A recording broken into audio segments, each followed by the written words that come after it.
concrete walls. There's a place for us where we could go, where we could be alone. Between city lights, we don't have to hide. I wanna go, do you wanna follow? There's something in the air, I can't explain it, but it's there. Ain't nobody gonna find us in our secret love affair. I don't wanna have to hide no more, it shouldn't be unfair. I wanna go, and I wanna know, do you wanna follow? Baby, do you wanna follow? Come with me, do you wanna follow? Baby, can't you see that? I wanna go, and I wanna know, do you wanna follow? Baby, do you wanna follow? Come with me, do you wanna follow? Baby, can't you see that? I wanna go, and I wanna know, do you wanna follow? I can't understand why we can't hold hands, but they don't know what we have is real love. Aren't you sick and tired of having to hide? I know a place, do you wanna follow? There's something in the air, I can't explain it, but it's there. Ain't nobody gonna find us in our secret love affair. I don't wanna have to hide no more, it shouldn't be unfair. I wanna go, and I wanna know, do you wanna follow? Baby, do you wanna follow? Come with me, do you wanna follow? Baby, can't you see that? I wanna go, and I wanna know, do you wanna follow?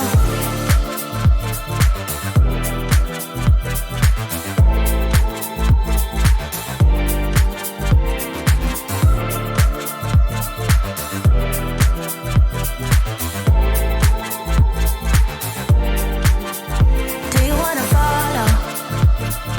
Baby, do you wanna follow? Come with me, do you wanna follow? Baby, can't you see that? I wanna go, and I wanna know, do you wanna follow?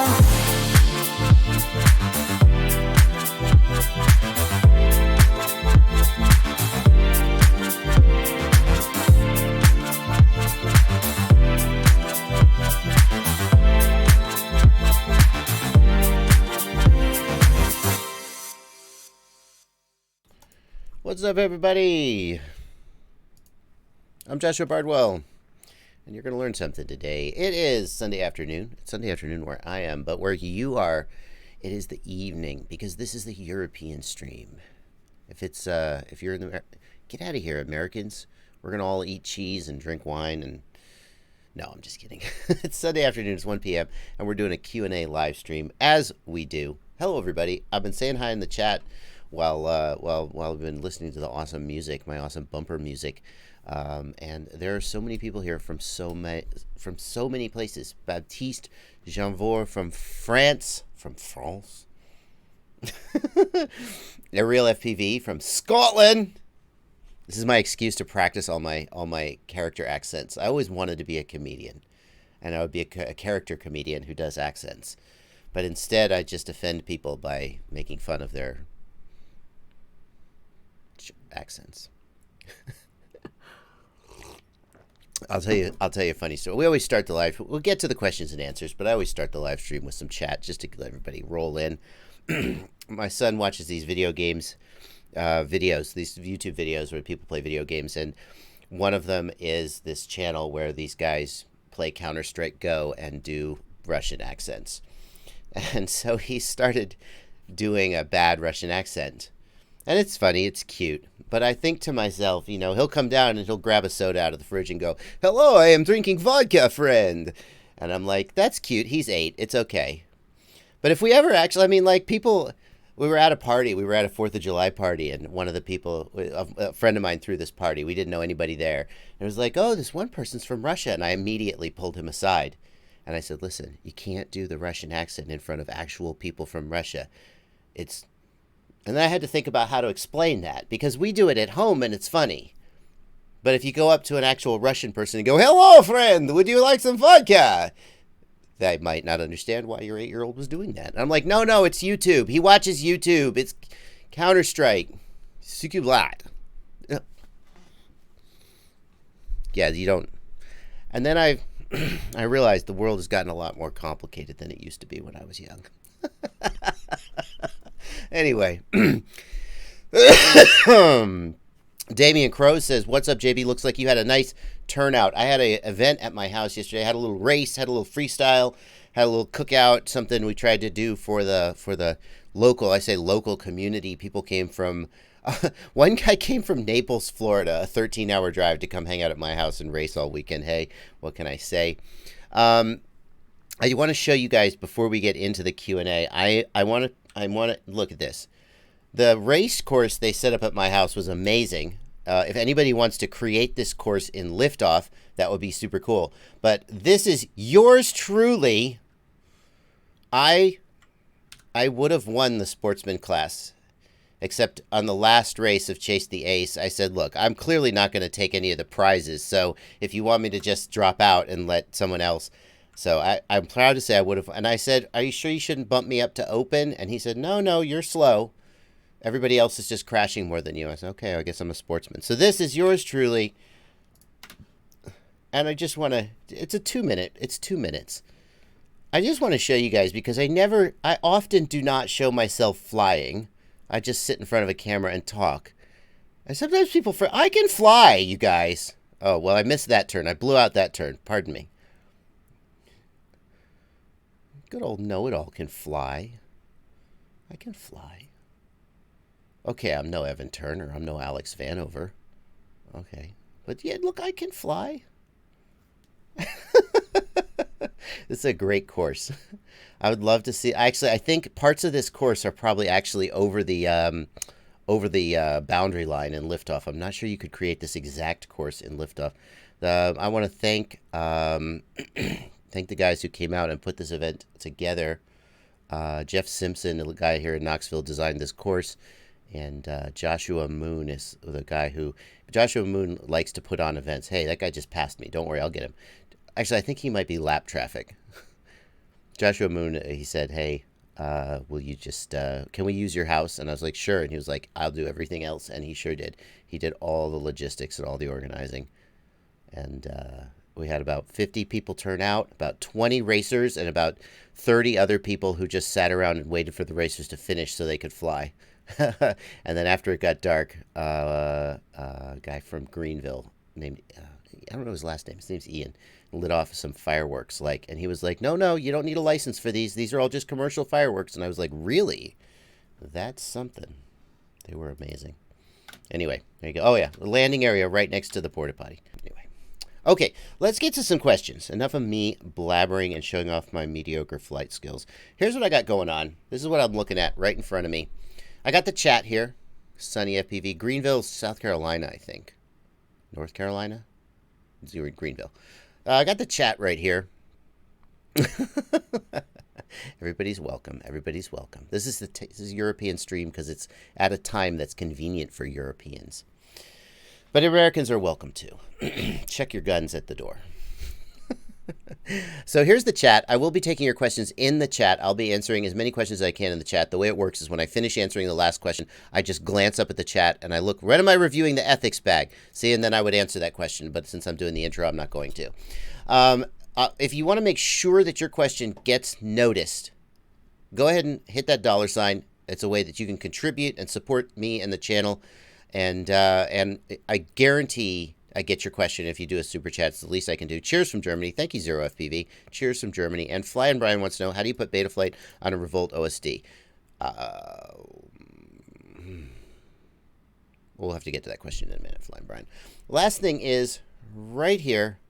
Right here, I didn't post an announcement, but I bet they already know. This is my Discord server. It's a chat server where you can sit around and chat. And I have a channel here called Livestream Chat. Hey, Smeritus. Hey, Ghost Branch. Hey, Javines.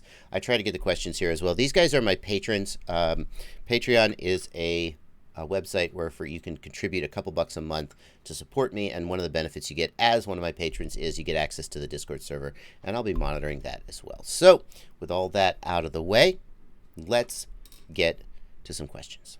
Motoko Kusanagi wants to know if I'm still using the Jumper T16. My Jumper T16 had an issue with the buttons.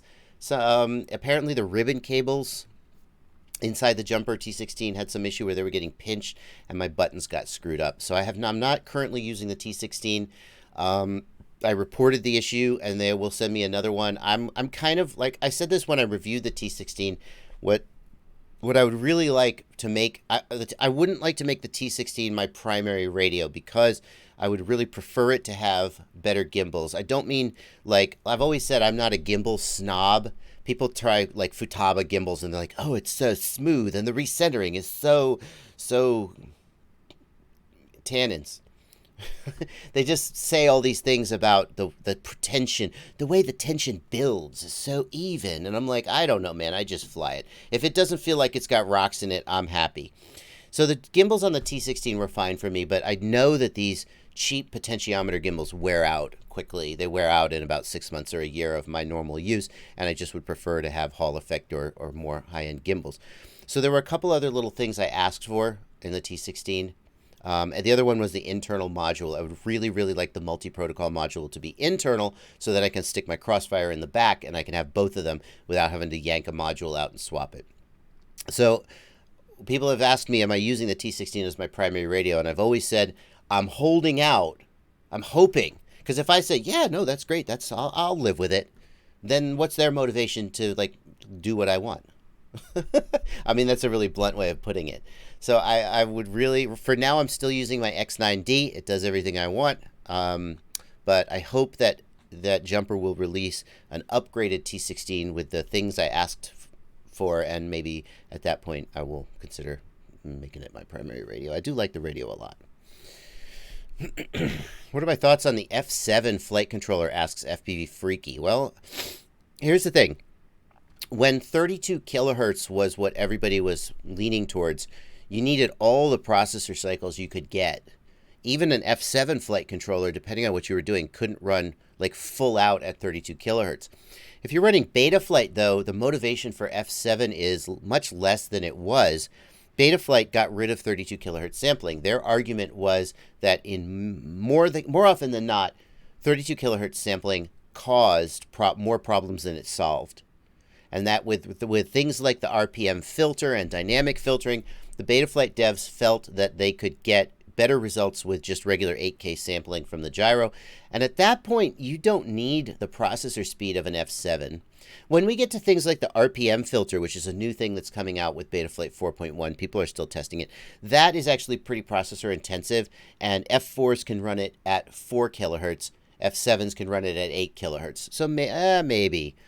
My point is, today, I think there's a compelling argument to go with an F7, and if you look at my perfect freestyle build, I did not put the JBF4 in my perfect freestyle build. I put the Kakute F7, and somewhere out there, Tyler Brennan is very upset with me for that. Sorry, Tyler. I mean, I'm sure he would have rather I'm a very, very bad sponsor or endorser because, I'm like, yeah, this is a good product. It's right. I'll make it. And then I go do a build, and I'm like, yeah, no, I'm going to use something else. I'm never going to be the guy who just, look at Schizo. Every single one of Schizo's quads has his motors, his frame, and his flight controller. That's not who I am that's just not who I am. So I put an F7 in it because I like the flexibility. Since I designed my flight controller, there's a lot more things you can do with UARTs. GPS. Camera control. You couldn't do digital camera control with a UART and Betaflight didn't support GPS. Well, it kind of did, but not very well. So I put an F7 in because of the UART. So the flexibility of the F7 is really compelling, even if the speed isn't. Yeah. So I think that F4 is still a perfectly viable budget choice. F4s tend to be about $5 to $15 cheaper than F7s. And I got to be honest with you, a large part of that is just the cost of the chip. You put a bigger chip on there, it's a more expensive chip, you mark it up. Some of it's marketing, but I think F7 is a great choice for the flexibility. let's see here. MC's Creations. Won't be able to stay for long. That's okay, MC. We can watch the replay. Wild Pix FPV in Germany. Thank you for the showtime. Tanner FPV wants to know, what PID settings do I change if my GoPro footage looks robotic? It's so tough, man. It's so tough. You know, people use all these different terms to describe FPV things. Oscillations, vibrations, jello. These are great examples of it. Robotic. I don't know if you guys know, but like if you get into, you're Europeans, you know about wine. I have like 2 stereotypes about Europeans. They like wine and they have free healthcare. Sorry, Europeans. You're deep and complex people. I don't know a lot about you.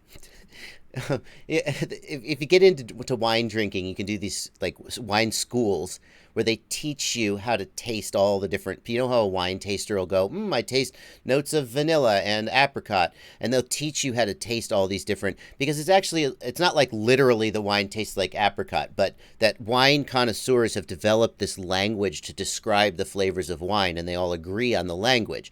And I kind of wish we could do that for FPV. I kind of wish we could build like a library of, this is jello, this is oscillation, this is vibration, this is, robotic, this is stiff. And so what I'm getting at here is, when you say your footage looks robotic, I kind of actually just have no idea what you're actually describing. What is robotic? I mean, like when you say robotic, maybe what you mean is that it's stiff. That's the phrase I use for really high eye gain, really stiff. And it's almost a feeling on the sticks more than it is, although maybe you could see it in the video, but what kind of things could be described as robotic? Maybe it is that your eye gain is too high. If you're using Betaflight 4.0, you could, I can't read kanji, so I don't know your name. But a lot of people push your eye really high, makes everything stiff and robotic, but also stable. Is that kanji or is that's, I don't know. Japanese. I don't want to just say Japanese letters. They're not letters. They're ideograms. How to pronounce. Hang on. Copy. Okay.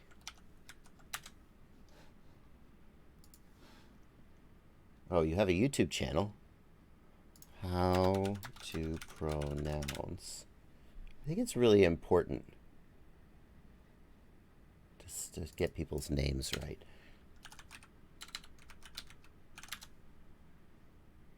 Pillar Radio. Oh, Pirate Radio. Pirate Radio. I see. Oh, I see. It's phonetic. Pirate Radio. Pirate Radio. Okay. Pirate Radio. Thank you. Now I know your name. Pirate Radio says a lot of people push eye really high, makes everything stiff and robotic, but also stable. High eye gain will make it very stiff. You can, in Betaflight 4.0, the philosophy is to get the eye gain really high and then overcome that with high feed forward. And I actually think it's a really nice feeling. I didn't like it at first, but so I would say lower eye gain and see if that fixes it, or raise feed forward. That's what I would suggest.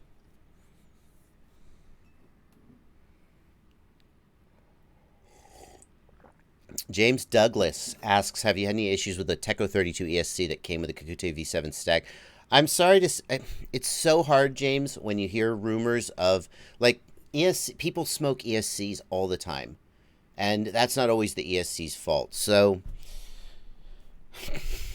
I have to say, though, I have heard rumors, especially because I put the Teco 32 ESC in the JB budget build. There was a batch of them where Motor 2, like we got a bunch of reports, and by a bunch I mean 10 or 15, but that's still too many, of Motor 2 smoking. And we were like, this can't be a coincidence that everybody's just smoking the exact same motor. So yeah. Here's what I would say. There's no way to know for sure whether the ESC is defective. But if I bought 2 of the same ESC and they both smoked, I would just buy a different ESC. I'd just stop buying that ESC. That's what I would say, James.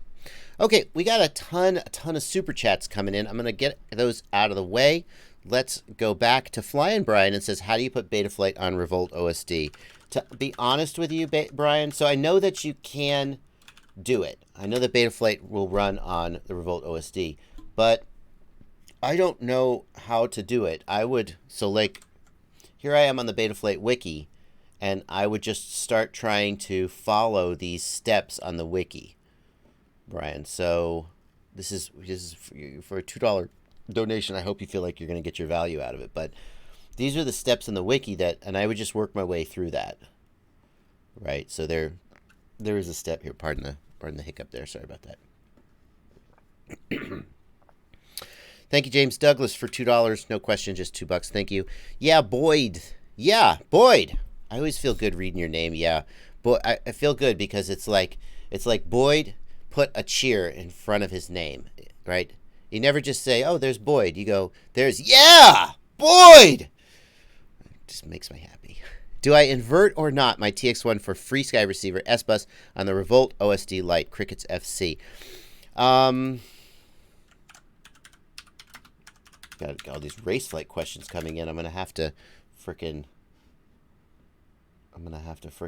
Let's see. This is the Cricket, so this is the V2. The exact way to hook it up. I had to look this up once. I asked Vanover this question, and he didn't know the answer, but then I found the answer. No.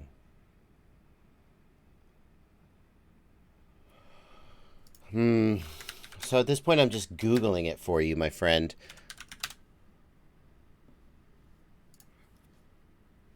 So I don't know the answer off the top of my head. I'm just Googling it for you. I'll tell you what, Boyd. Boyd, will you please reach out to me? I gotta get this answer straight, though. I mean, I should know this answer. There's enough race flights. Here we go. I got it. What do we got here? Can I open the image in a new tab? You freaking boneheads. How am I supposed to zoom in on the image, you freaking boneheads? People with their websites. Let's see what we got here. So we got S-Bus. It's going to... Oh. The Cricket doesn't have an S-Bus pad, does it?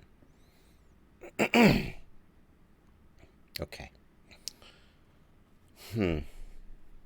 All right, well, since I don't know the answer off the top of my head, I don't want to take up a whole bunch more of the chat's time while I Google the problem. So, Boyd, can I ask you to reach out to me, message me privately, and let's figure this out. I will figure out the answer for you.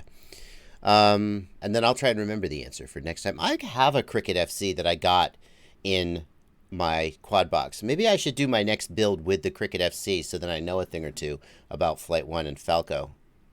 That's a good idea. Okay. Matthew 10. Here's the short answer, Boyd. If the flight controller has an S-Bus pad, then you do not need to do any special inversion. The fact that the flight controller says S-Bus means that the designer of the flight controller has taken care of that for you.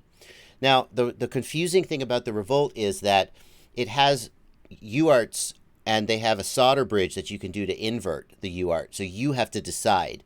And that's nice because it means you can use the UART for any function, but it's confusing because it means you have to know whether to invert it. I think you probably do have to invert it, but I'm not 100% sure. Matthew Tan, thank you for 288. Greetings from Singapore. I have been to Singapore a long, long time ago. I went to Sydney and Singapore on a business trip.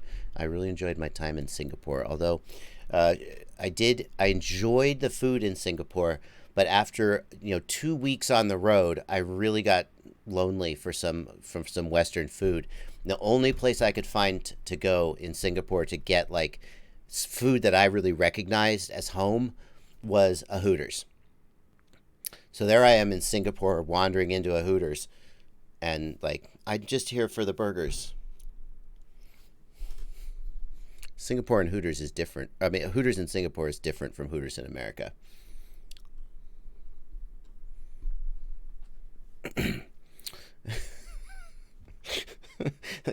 People are going to read a lot more into that story than I really just went there and ate a sandwich. But like the waitresses do hula hoop shows. It was very different.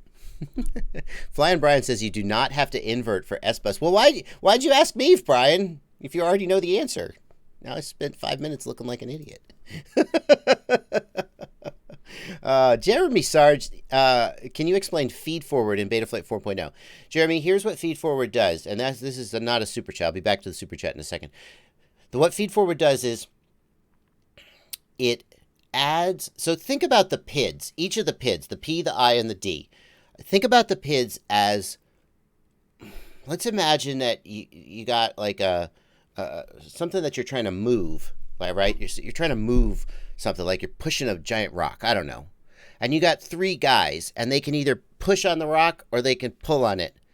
And the net effect of how the rock moves is the combination of their efforts. So if all 3 of the guys push the rock one way, it moves one way. If 2 of them are pushing and one's pulling, maybe it won't go anywhere. And those guys sort of pushing and pulling on, it's the quadcopter. The PIDs, the P, the I, and the D, can be thought of as 3 independent terms that are trying to move the quadcopter in a direction. And there's a different P, I, and D on each of the axes. So let's just take one of the axes, like the roll axis. The P, the I, and the D can be pushing the quadcopter on the roll axis either to roll left, roll right, or stay the same. And each of them has a mathematical algorithm that determines what they do. And the sum of them is the net effect of what the motors will try to make the quadcopter do. Roll left, roll right. And not just roll left, but how hard it will accelerate. So you can have the PIDs push the quadcopter to slowly roll left, or you can have the PIDs push the quadcopter hard to snap. Okay. The feed forward is just a 4th PID term. Now go back to like the mathematical algorithm that determines what the PIDs do. The way the feed forward algorithm works is basically the faster you're moving the stick, the more the feed forward pushes. So the feed forward algorithm, it has a lot to do with what you might call stick feel, that as you deflect the stick, the more you're deflecting the stick and the faster you're moving it, the harder the quad will try to roll, right? And the feed forward can really overcome the other PIDs. Basically, feed forward is a way for your stick to just freaking roll left already, okay? Yeah, so the key thing about feed forward is that it is based on the speed of your stick travel. And the faster you deflect the stick, the harder the quad will try and keep up. Here's the great thing about feed forward, Jeremy Sarge. There's no real danger in playing with feed forward. So I strongly recommend, if you're interested in PID tuning and if you're just interested in refining your skills as a pilot, set feed forward to 0, go fly a pack. Do some flips and rolls and do some slaloms. You don't even need flags. Just out in the middle of a field, just go. You really feel a difference. Then set feed forward to like 200 and go do the same thing. You will immediately feel the difference. High feed forward can produce a little bit of bounce back on flips and rolls. So you may not want to run feed forward of 200 all the time. But if you're like, what does feed forward even do? The beautiful thing is that you can just immediately feel the difference by setting feed forward to 0 and setting it to 200. Boom, you'll see the difference. No problem.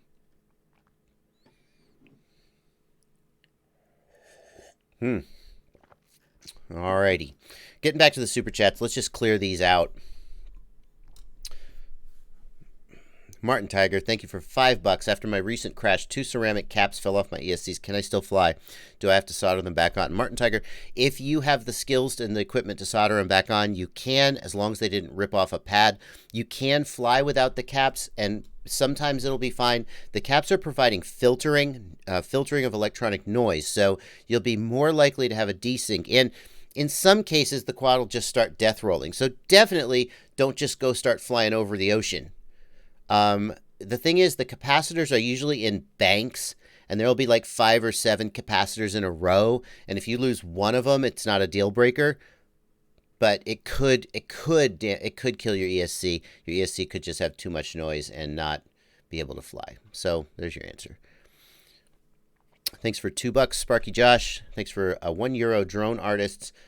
Slider the One. Thank you for $10. You're flying a Blade Horizon Scimitar. I believe it's an F3. I'm getting flag OX1004. I can't seem to find out what it is.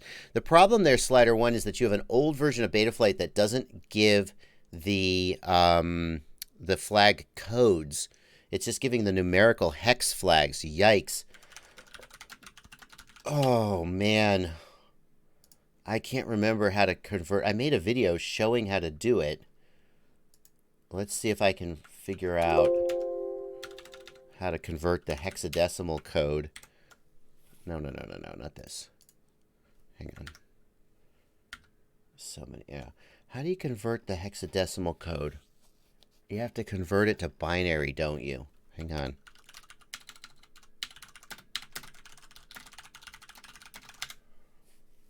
This is my old Betaflight 1ARM video, and I talk about how to convert the hexadecimal. What do we need to do? See, this is why I make videos, is just to remind myself of my old stuff. No, that's not the one. Maybe it's this one. See, I have like, problem is I have like 5 videos about the same freaking thing. Where's the conversion? The binary conversion. Come on, it's got to be here. Please. No. Oh, that was it. That was it. That was it. That was it. That was it. Oh, I can't scroll up on this page. Encoded value? Did they change the... Yeah. They changed the page. Because, see, it's so old. You got a super old version of Betaflight. All right, so let's see. Your arming prevention status flag is 1004.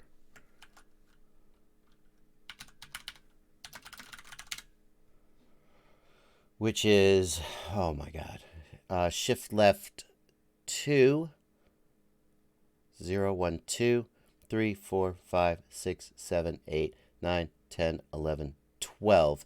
So you've got codes 2 and 12, right? Which means you've got failsafe and calibrating. Oh my God.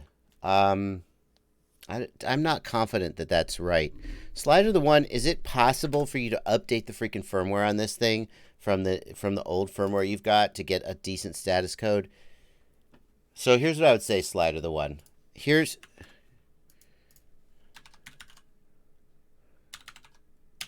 a link to my video, my old video about arming status flags, which shows how to figure out the flags that you've got. That's where I would start. Shane Beast, thanks for $2. Christian Bianchini, thanks for €2. Can you review ethics stuff or you got banned? Christian Bianchini, I can review whatever the hell I want. See, look, watch Christian Bianchini. Watch. I want to make sure everybody's really clear about this. Here's some ethics transmitter bag. Here's what happens. Now, I did get Trappy said, no, I'm not talking to you anymore. Trappy's tired of me. He's tired of my shit. He doesn't want to do business with me anymore. That's fine. But listen, that just means that he will not send me free stuff. Watch. Watch this. Watch this. Watch this. Buy now. Oh, definitely get FPV. I mean, if I had the choice. I could go. Oh, now look. Add to cart. Add to cart. Add to cart. Add to cart. Add to cart. Add to cart. Add to cart. So all I have to do is go buy the things, and then I can review them. No one can ban me from reviewing things. No one can ban me from reviewing things. It just means they won't give them to me for free, and that's fine. I'll just buy them and review them. I can review ethics stuff.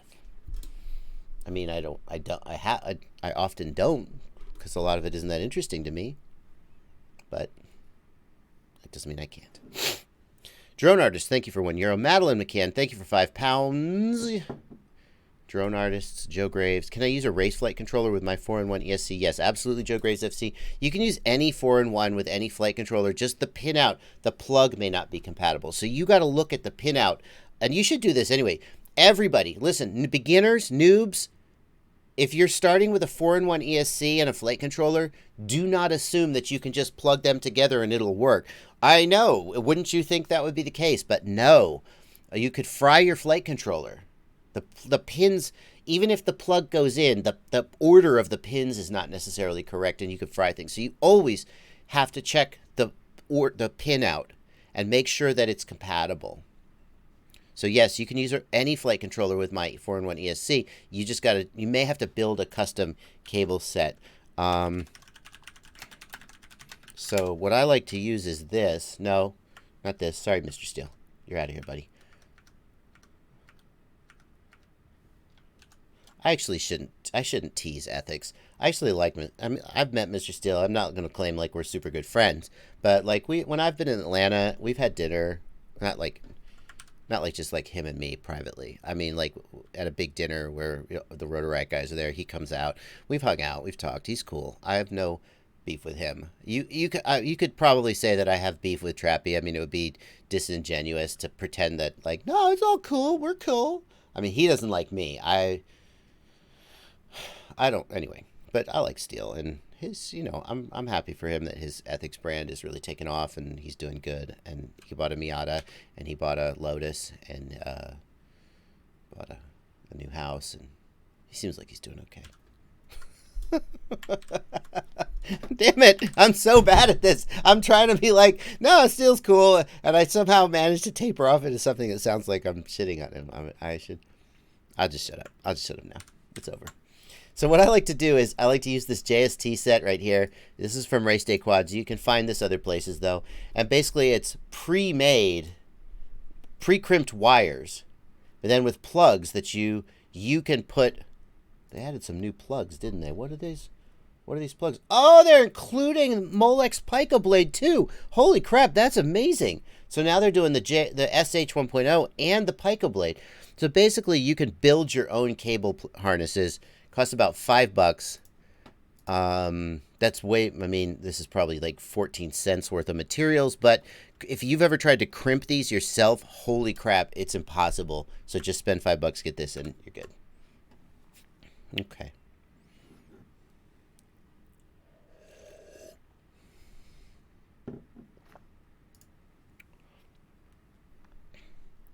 Thank you for 200 rubles. I hate El Goog. Andrew Wischanka. Andrew, thank you for $5. No question, just a positive message. Best 6S FPV asks Bad Habit RC. Thinking about the new Emax freestyles. An Emax ready to fly or bind and fly is never a bad idea. Some of them really stand out. Like, for example, the Emax Hawk is amazing. The Emax Tiny Hawk S Pro, the little 2-inch the Baby Hawk Pro was flawed. But in general, the Emax bind and flies and ready flies are pretty freaking good. So if you're thinking about are they making a 6S Buzz or something? Yeah, that's definitely not a bad idea. Bad Habit RC, I would certainly also suggest looking at the Holybro Kakute. The Holybro Kakute, the Rotor Riot Special Edition with the 2150 kV Stingy motors. That thing is actually amazing on 5S. On 6S, it's stratospheric, and you could actually run it on 6S with a throttle limit, and it actually is pretty freaking good. I actually liked that one because I think 2150 kV is a really sweet spot for kV. You can run it on 6S and kill your batteries and go to the moon, or you can run those exact same batteries with like an 80% throttle limit or even a 60% throttle limit and just sort of go anywhere from slow cruising to the moon. It's a really flexible setup. Cheater, thank you for 222 rubles. And Kayla, we had Andrew Witzchunky here give me $5, and then Kayla Witzchunky. If you guys aren't married, you really should be. You got the same last name. Maybe you're siblings. Let's not presume. Thank you, Kayla, for $2. Okay, questions coming in. Is it worth upgrading firmware on my Trudy RX module? Yes. Gary Weatherford, if you have a receiver module and the manufacturer puts out new firmware, sure, go ahead and upgrade. It probably won't make they always say, new firmware upgrade makes performance much better. It probably doesn't. It probably doesn't make a huge difference in the image quality because at the end of the day, I think the hardware, the fundamental sensitivity of the hardware itself is the biggest thing that affects the performance of the receiver module.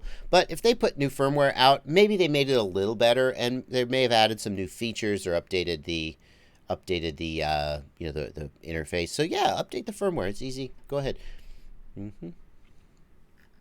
Hello, Discord. Let's run over here to the Discord and see what the patrons are. The patrons always chat amongst themselves. Let's make sure I haven't missed any questions. Jersey Boy FPV, have you seen the new R9M Lite Pro module? What do you think? Well, let's take a look. I haven't seen it personally, but let's pop on over and have a look at the R9M Lite Pro. Wow, Free Sky, your names are getting... It's the X9 Lite Pro R9... Oh my God, you guys. So it's the new R9 Lite module. The light means that it fits onto the new module bay that FreeSky made so that nobody else could be compatible with their radios. They don't like the JR module is an independent sort of standard that FreeSky doesn't control, so anybody could make third-party modules to go into their radios.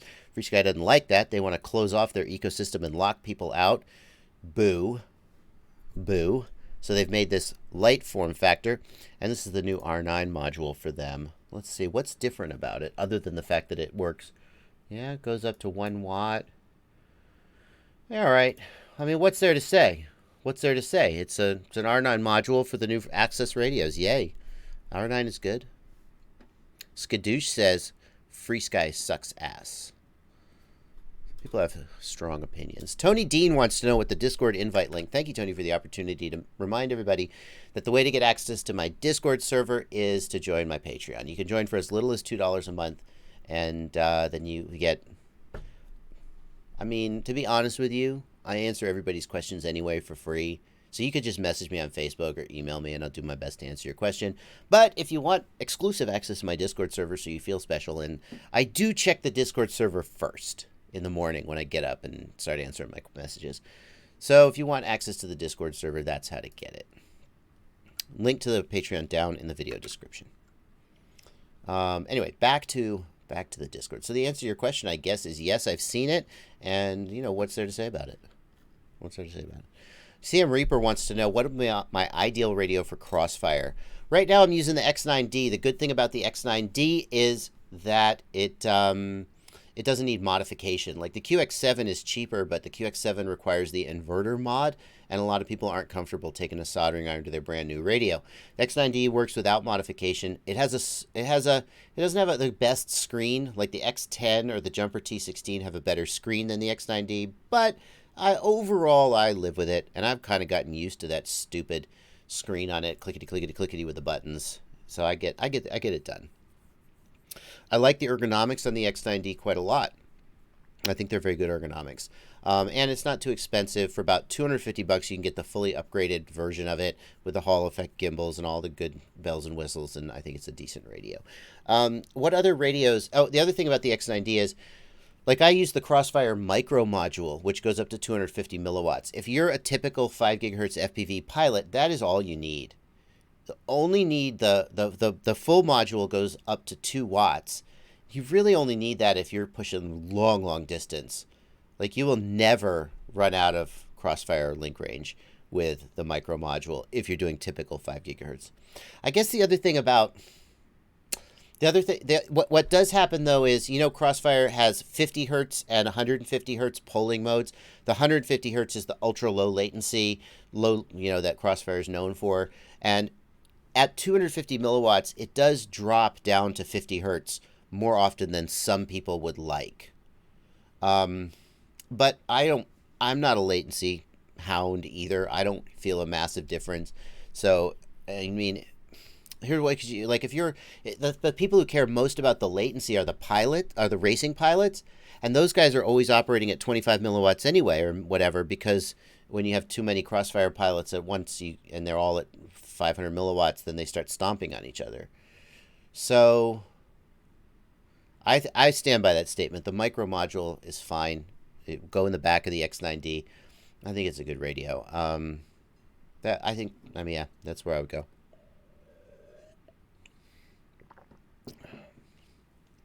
Rotolio. There we go. Rodtolio. I'll get it eventually. Rodrigo. I read the username, but his actual name is Rodrigo.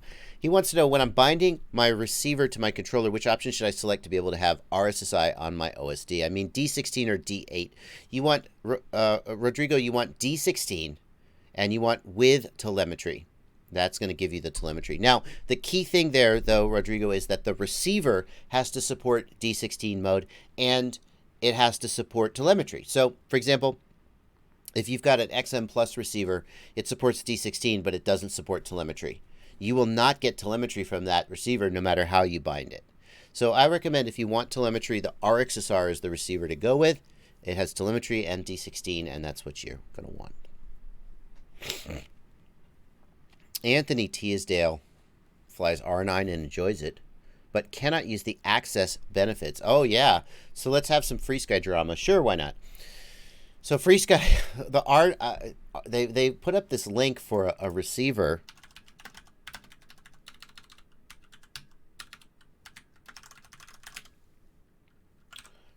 They started releasing FreeSky. Access is now available for R9 receivers, so that's good. Now R9 pilots can flash access firmware to their radios and start enjoying all the goodness of access. But somebody found this product link, FreeSky Access 900 megahertz long range R9. Wait a minute. What does this mean? OTA stands for over the air updates. And they were like, why are you selling an OTA receiver? Because FreeSky Access was advertised as supporting over the air firmware updates. And that is, if you're not on board with what a big freaking deal that is, thank you, TBS. Thank you, TBS. Crossfire was I don't know if they were the first, but they certainly popularized over the air firmware updates. The first, if someone did it before them, they just weren't very popular and nobody's heard of them. It's such a big deal. Like, I updated the firmware on my Crossfire module because I don't know why, there was a bug fix or something. I updated the firmware on my Crossfire module, and then you have to update. So here's the first thing Crossfire does that's great. It will not let you bind unless the firmware on the receiver and the module is identical. And a lot of people who have trouble with FreeSky R9, if you're having trouble with FreeSky R9, the very first thing you should do is flash the same firmware to your module and your receiver, so that you know they have the same firmware. And it's a pain in the butt because what firmware is on your receiver? You don't know. It's actually, it's very, very difficult to find out. I think if you use the PC firmware flashing tool, it will read the firmware version and tell you. But other than that, there's no way to know. So you just got to flash the receiver. And that means you got to unplug it and plug it in and update the firmware. Yikes. Crossfire, if you have mismatched firmware, it won't bind. It just, but wait, then, so I go to fly and I set my quad down, I plug it in, and oops, my receiver hasn't got the firmware updated. Now I can't fly. No problem. It just pushes the firmware over the wireless link. It just goes, hang on. Boop, boop, boop, boop, boop, boop, boop, boop, boop, boop, updating. 2 minutes later, it's done and I'm flying. So good. So FreeSky with the access is now, FreeSky is going to support over-the-air firmware updates. And somewhere out there, Trappy goes, "Yo, FreeSky, you're copying me again. I invented this. No one else may do this." For some reason, my Trappy sounds like Seinfeld. I invented over-the-air firmware updates. I own them, and everyone is cloning me. It's Trappy. This is my impression of Trappy in a restaurant. "I'd like a steak, medium well." And then the guy at the next table goes, "I'd like a steak, medium well." And he goes, "Cloner!"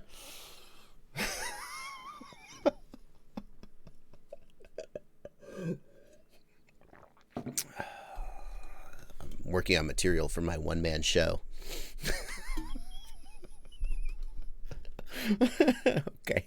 So FreeSky has over-the-air firmware updates. But, wait a minute. Only if you buy a brand new receiver with different hardware in it. Yeah, your existing receiver, not going to get over-the-air firmware updates. Sorry. So anyway.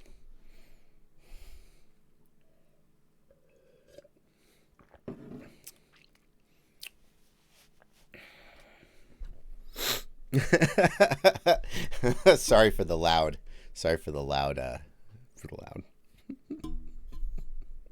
Okay. Moving on with the questions. In case, by the way, that was like a 10-minute little conversation. The point is, if you've got a FreeSky R9 and you're expecting to get over-the-air firmware updates with your Access firmware upgrade, you won't. You have to buy new receivers if you want over-the-air firmware updates. Ouch. Sorry. Oh, I got one more thing for you too. People have been asking, is FreeSky Access going to support D8? D8 protocol, and I've been saying, little birdies have been suggesting the answer is yes. I'm wrong. Nope. I've got official confirmation today, or a few days ago, from a FreeSky support technician that FreeSky will not be updating Access firmware to support D8. If you need D8 support, from your X9 Lite, your X Lite Pro. The eventual solution will be that FreeSky will release a external module to give you D8 support. But even though the hardware is capable of doing it, they are not going to release firmware update support for D8 for the new radios. And the main reason they want to do this is that D8 has problems with different regions. There are some regions where D8 protocol is not compliant, and they don't want to deal with that hassle. They're just tired of dealing with it. So if they ship a radio that supports D8, now they have to have European, and it's a pain in the ass for them, I guess. They're not going to support D8 in those radios. Oops. Yeah. Okay. Yeah, thank you, Throttle Nerd. I got to get a compressor or a limiter or something. You know, I do use... Whoop! There you go. I do use OBS, and OBS supports FST plugins or whatever they are. So... Martins Baitens. Martins asks, what's the point of expensive top-notch goggles when the incoming signal is still analog and in such poor quality? Here's the point, Martins. The image can still look better or worse.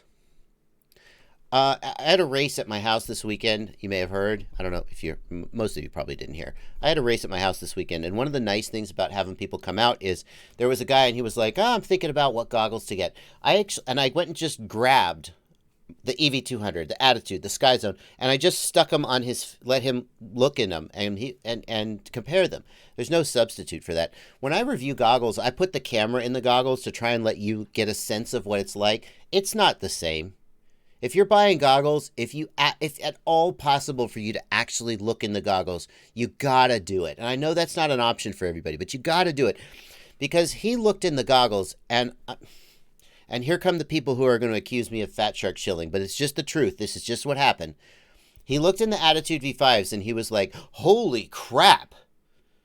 That looks... And he was just sold on the Attitude V5s within 1 second of looking in the goggles. So a better looking screen can make a better looking image. More contrast, more detail. Even though it's a standard def crappy image, we can make the most of what we can get. Still trying to catch up on the Discord. It's going by so fast. It's going by so fast. Tyler Gates wants to know, what are my thoughts on the Diatone 349?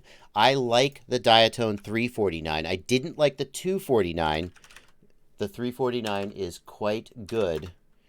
Now, I'm just gonna pop. I gotta move fast. So this is the Diatone 349. I like it, and in fact, I added the Diatone 349. I finally got to fly one. I added it to my ultimate FPV shopping list, which is my list of all of the products that I personally recommend. It's not all the products I personally recommend because I would overwhelm you with stuff, but the GT39 is right in there for a top-of-the-line 3-inch. There's also an HD version. Now, I have actually been flying the 369, which is the 6S version. The 6S version is substantially more expensive, and I'm not convinced it's that much better than the 4S version, but the 4S version is very, very good, so I do recommend it. Nerdy Oreo says that's a huge coffee cup. This is actually, I used to drink a whole 39-ounce French press carafe of coffee in the morning, and I was suffering from insomnia. I couldn't sleep. I would be up till 4 in the morning, or I'd wake up at 2 in the morning, and I stopped drinking caffeine I stopped drinking 47 ounces of caffeine in the morning and only drink 16, 18 ounces, and this is a small coffee cup for me. Okay. Let's see here.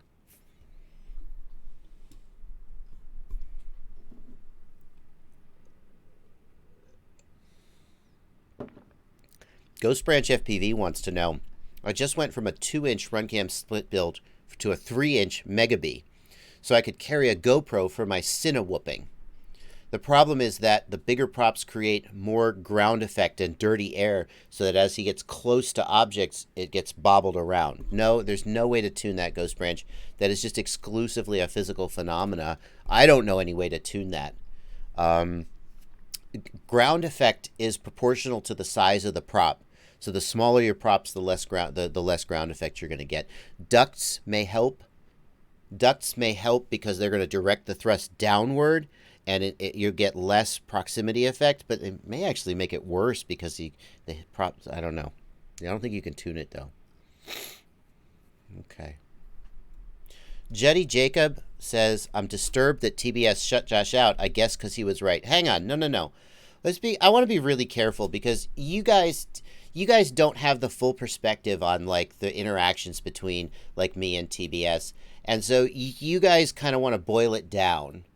It's like if you hear in high school that so-and-so broke up with so-and-so, your first impulse is to boil it down to fundamentals and decide who you agree with and who is right and who is wrong. Please don't do that. I have a lot of respect for TBS. TBS makes good products. They believe in this hobby. They want to support this hobby. They're one of the founders of the hobby. The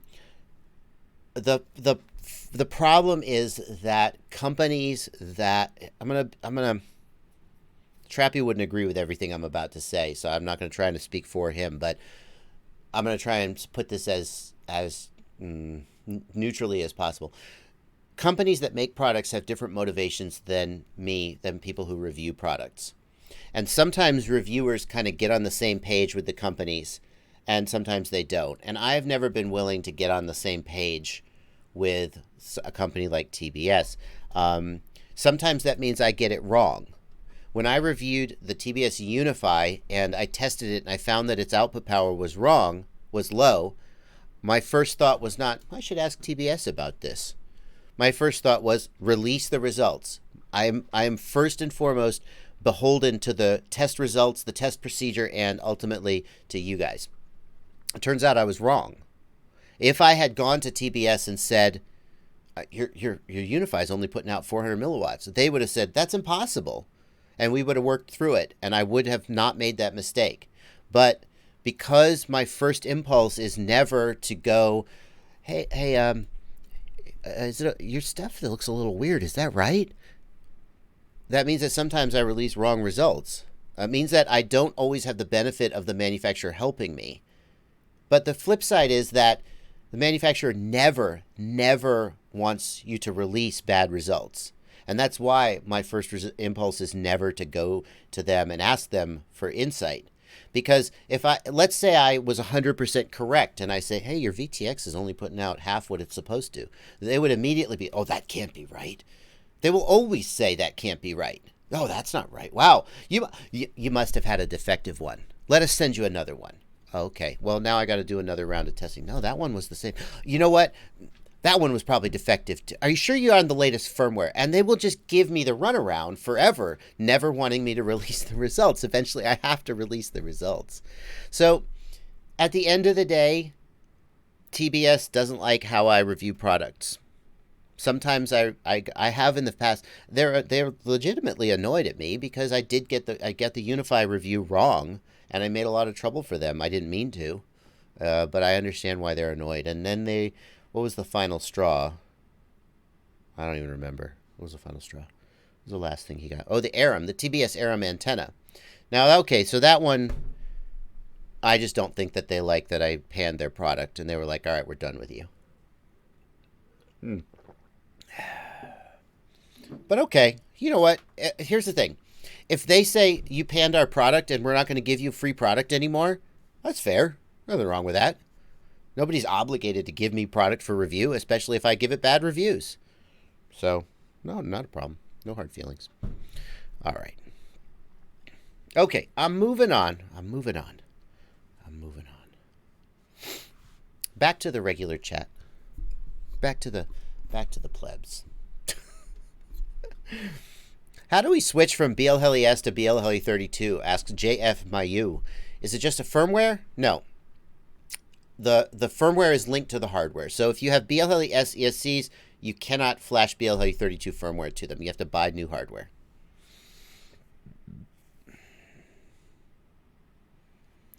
Skadoosh asks Trappy if he is sending me a Tango 2 for review. What did he say, Skadoosh? There was a moment. Trappy and I were both at. This is just me talking about Trappy, apparently. That's the whole stream today. Trappy and I were both at I.O. And, you know, I was just like, look, we're both here. I said to myself, we're both here.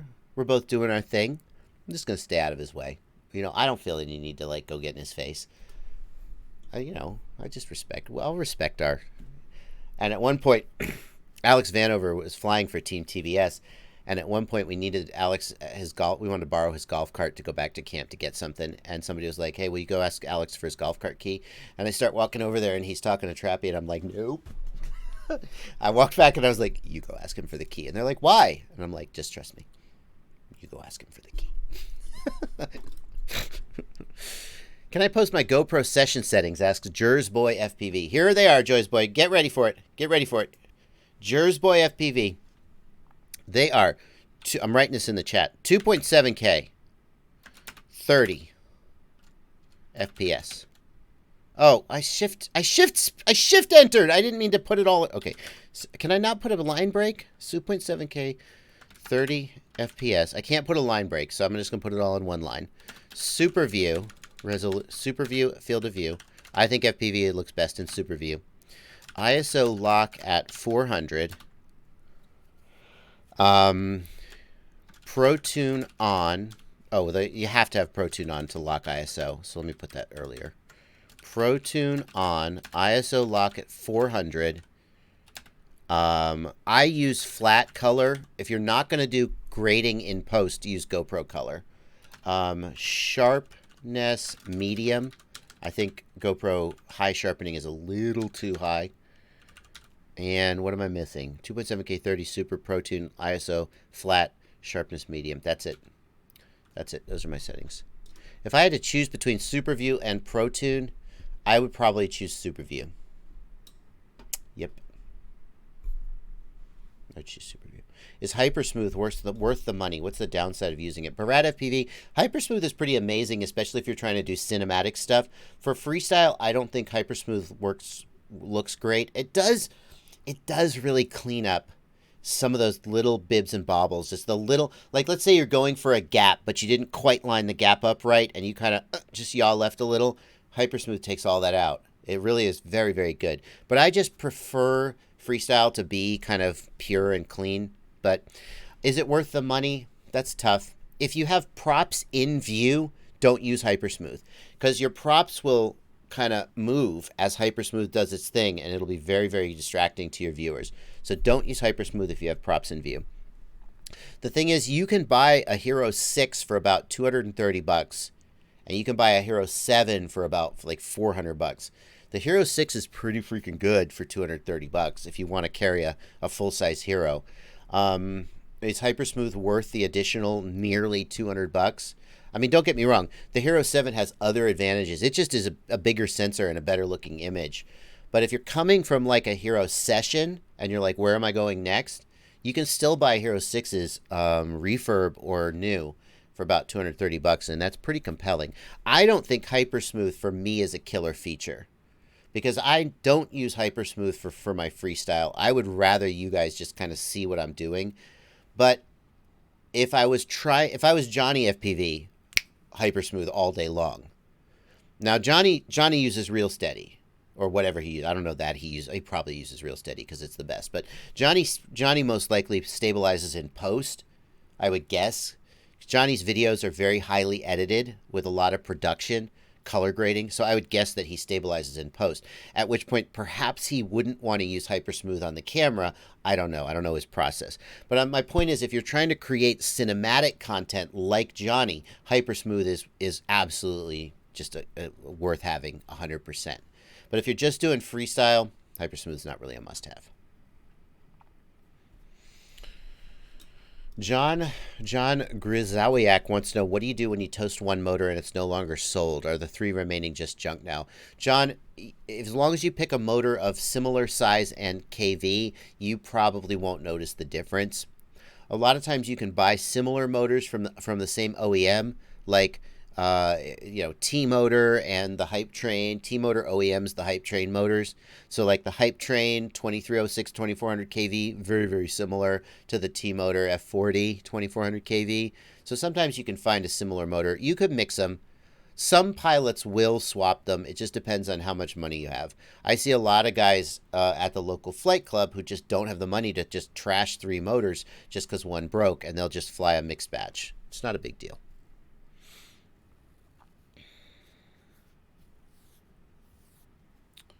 Let's see here. Your friends and family. 507RC says your friends and family will enjoy your footage if you use Hypersmooth. Start Swan wants to know about fixing prop wash, tuning for prop wash. I strongly recommend, if you are interested. I am no longer the king of PID tuning. I said it. No, Andy RC is not the king of PID tuning. Hold on.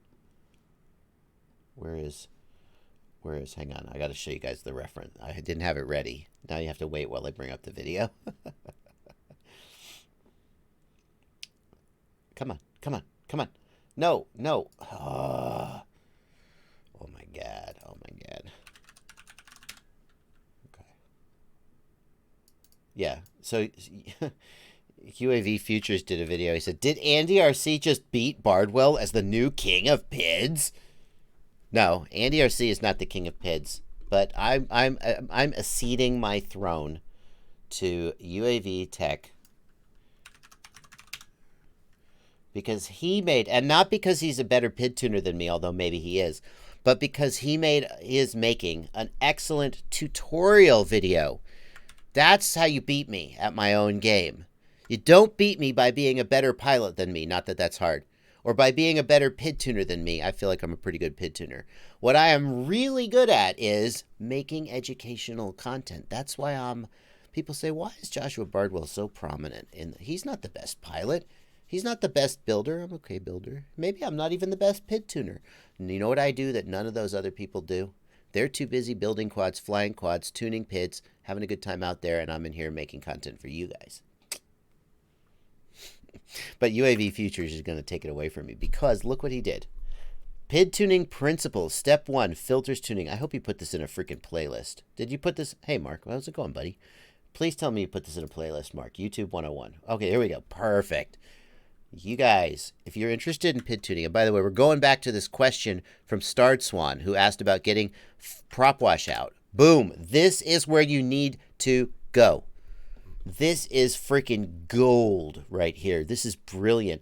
And I have been kind of thinking about putting these thoughts together, and Mark Spatz did it better than me. And so now I'm not going to do it. I'm just going to point you to his video. And the thing he gets right is that the first thing to do to get your quad flying the best is to tune your filters. And the reason that's important is because the filters affect the latency of the PID loop. And the lower the latency of the PID loop, the better it's going to do everything that it does. But most importantly, the better it's going to do the hardest thing it has to do, which is prop wash oscillation. Getting rid of that prop wash oscillation is the hardest thing it has to do. The prop wash oscillation is very dynamic. It is low enough frequency that the PID controller it can't just filter it out and ignore it. And it's very, very hard. So the first thing you want to do when tuning your quad is adjust your filters to try to get the latency of the filters down below about 4 milliseconds. People I've talked to who are designing, Betaflight to devs and so forth say that once you get the latency down around 4 milliseconds, you're kind of in the law of diminishing returns. You could get it lower, but there's not as much benefit. But if you can get the filter latency down around 4 milliseconds, then things get much, much better going out. And the problem is that people start PID tuning and they start PID tuning the P, the I, and the D. But if you have the Betaflight defaults are over filtered for many of you. Not most, maybe not most. As we learned with Betaflight 4.0, if you just take the filters and you just make them super, super low latency, a lot of people will smoke motors and have flyaways. So some of you will not be able to get down to that 4 millisecond latency with your filters. But if you can get down to that 4 millisecond or less latency by turning off many of your filters, everything else is going to go so much better. And if you just start with your PIDs, you'll never know how good your quad could fly. So you got to start with your filters. So check that playlist out, Starred Swan. If you get your filters tuned right, everything else is going to get way better. People will chase prop wash with the D gain, and they'll never quite be able to get it. And it's because they didn't tune their filters first.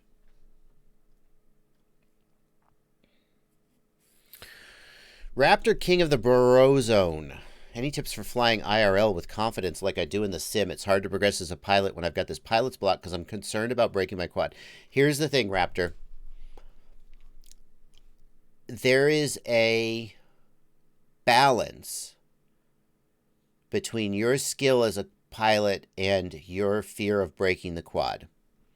The best pilots, like a guy like I've never met Min Chan Kim. He's one of the fastest, if not the fastest racer in the world. But I've talked to people who've met him and have seen him train. And basically, Min Chan Kim, all he does when he trains is fly. People tell me that his dad is his helper and his coach. His dad builds his quads. When he crashes, his dad goes and picks up the quad, unplugs it, plugs a new one in, sets it down, and he flies. He doesn't have to think of, and he's got 10 quads, 15 quads ready to go. He doesn't have to think at all about whether he breaks his quads. He just flies. You take somebody like Drew Camden. Drew smashes the shit out of his quads almost every flying session. Because he'll be like, I got to get this trick. And then he will just throw himself at the trick again and again and again until he gets it. And we're all sitting there like, Drew, we're ready to go to dinner, dude. We're all done. None of us have any quads left.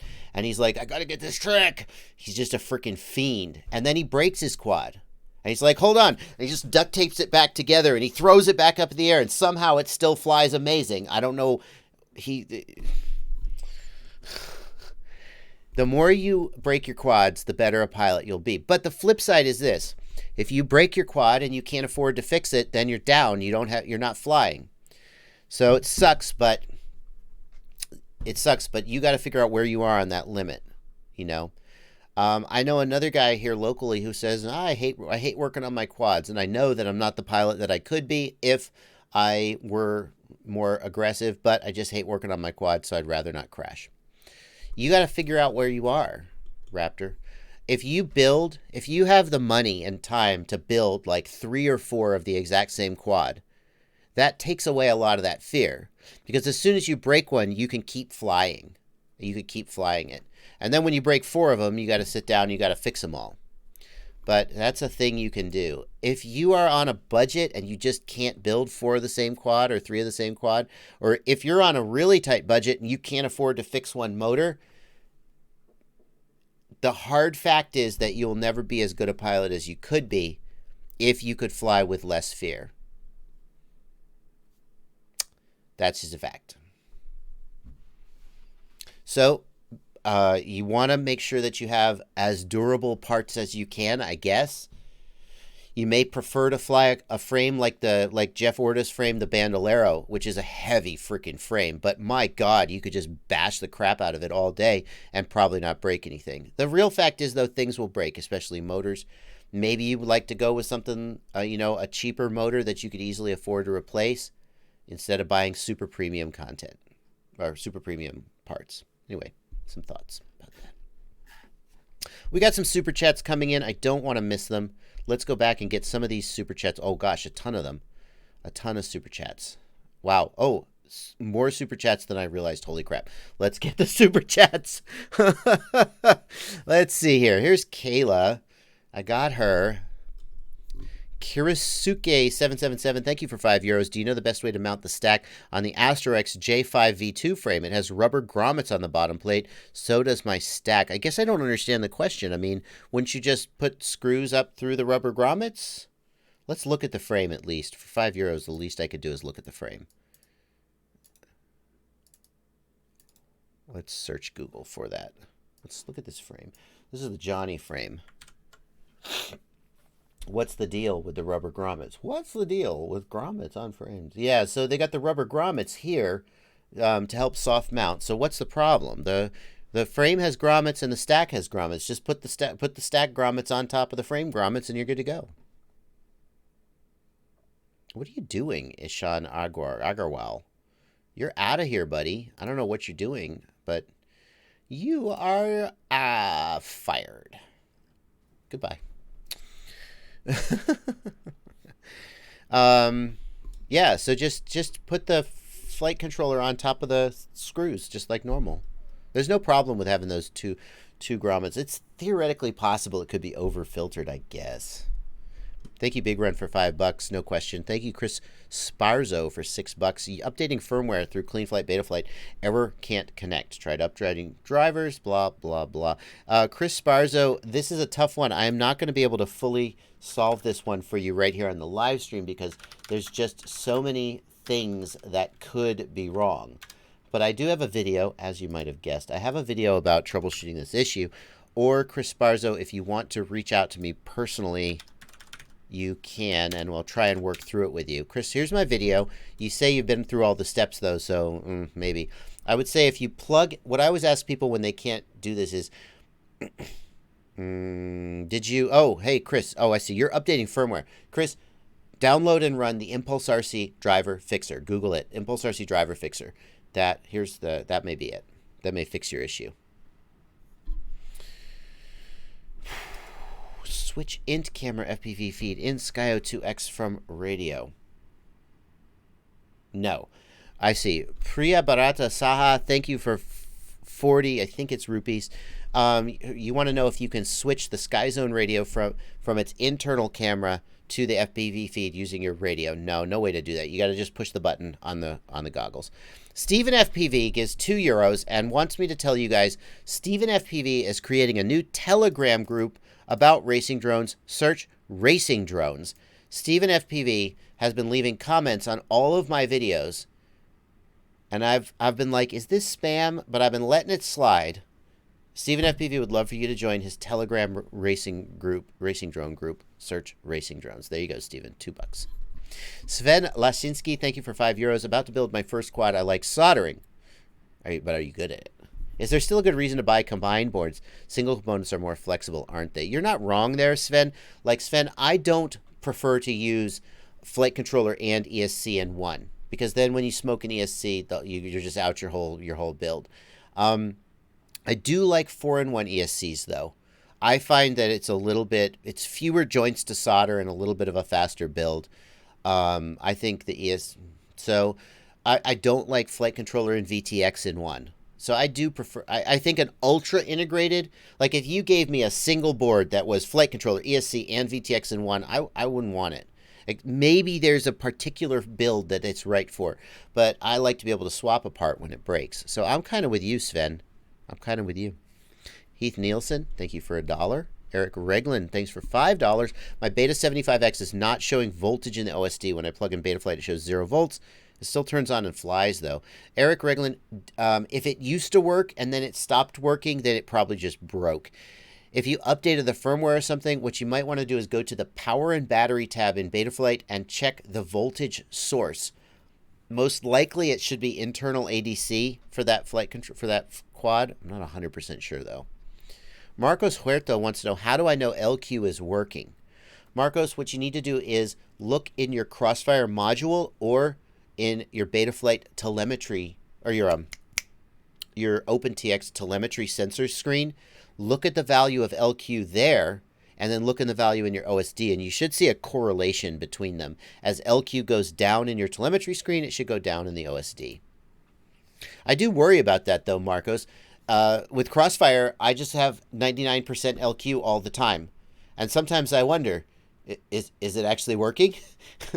If it were going to fail safe, would I know? Have I mistakenly set it up and it just reads 99%? Smasher Trev wants to know, what firmware should I put on the R9M Lite? I think the Flex firmware is the one people are using, but I'm not 100% sure because the FreeSky R9 firmware is always such a boondoggle. Sometimes there's a bug in the Flex firmware and you should use the other one. But I think I would tell you to use the Flex firmware.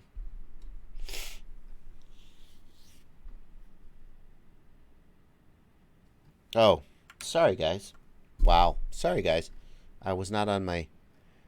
Someone said, miss your face. And I was like, do I know you? Sorry about that, guys. The people listening to the podcast will never know what just happened. I had the wrong cam up. Alex! Damn it, Alex. I blame my producer, Alex. By the way, podcast. People ask me, hey, could you release these as a podcast? With these live streams? I just like to listen to these live streams in the car or whatever, and YouTube wastes a whole bunch of my data. Raul! I can't roll my tongue, Avalet, FPV. Raul! And I'm just stealing his gig. I'm just stealing Dr. Disrespect's gig.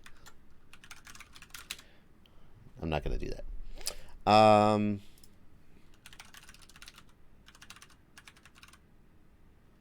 Shit, what's my freaking URL? People ask, hey, can you do these as a podcast? And the answer is yes. In fact, I looked it up, and it turns out that Patreon has the ability to do audio posts. Oh, I can't see these because I'm not a patron of myself. Patreon has the ability to do audio posts, and if you are one of my patrons, when you go to my Patreon page, you can see a link to a podcast stream. So if you have a podcast reader, you can listen to these live streams in the car. Well, I can't show it to you, though. It would be right here. Anyway, if you're interested in listening to these on podcasts, you can get that by becoming a patron. Just thought I'd point that out. Dalen Wilson says, is there any way to contact you directly? Yep. You can contact me on Facebook Messenger is the easiest way, probably, Dalen. Stay away from Flex firmware unless you're in the EU. Flex firmware is not for the US. Okay, good. Thank you for that. 01 Belech says stay away from the Flex firmware. So then I would just pick the latest version of the standard firmware.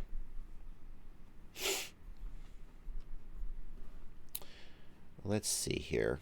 Get these cleared out. Oh my God, there's so many super chats today. What's going on?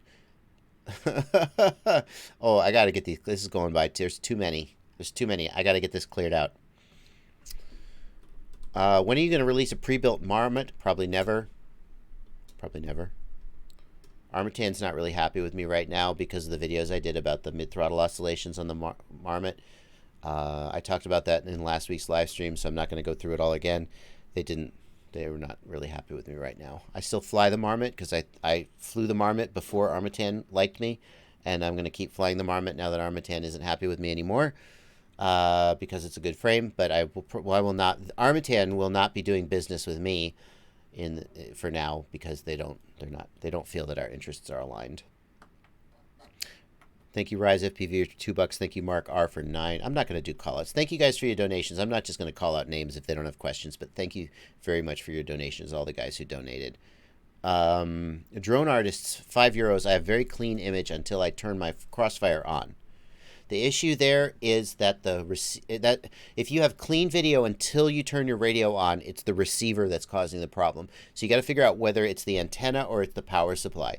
The receiver, it's usually telemetry that does it. If you turn telemetry off, it will often fix the issue. But what you need to be doing then is move the receiver to a different location on the quad or move the wiring to the receiver away from your video transmitter wiring. These are things that could deal with that situation.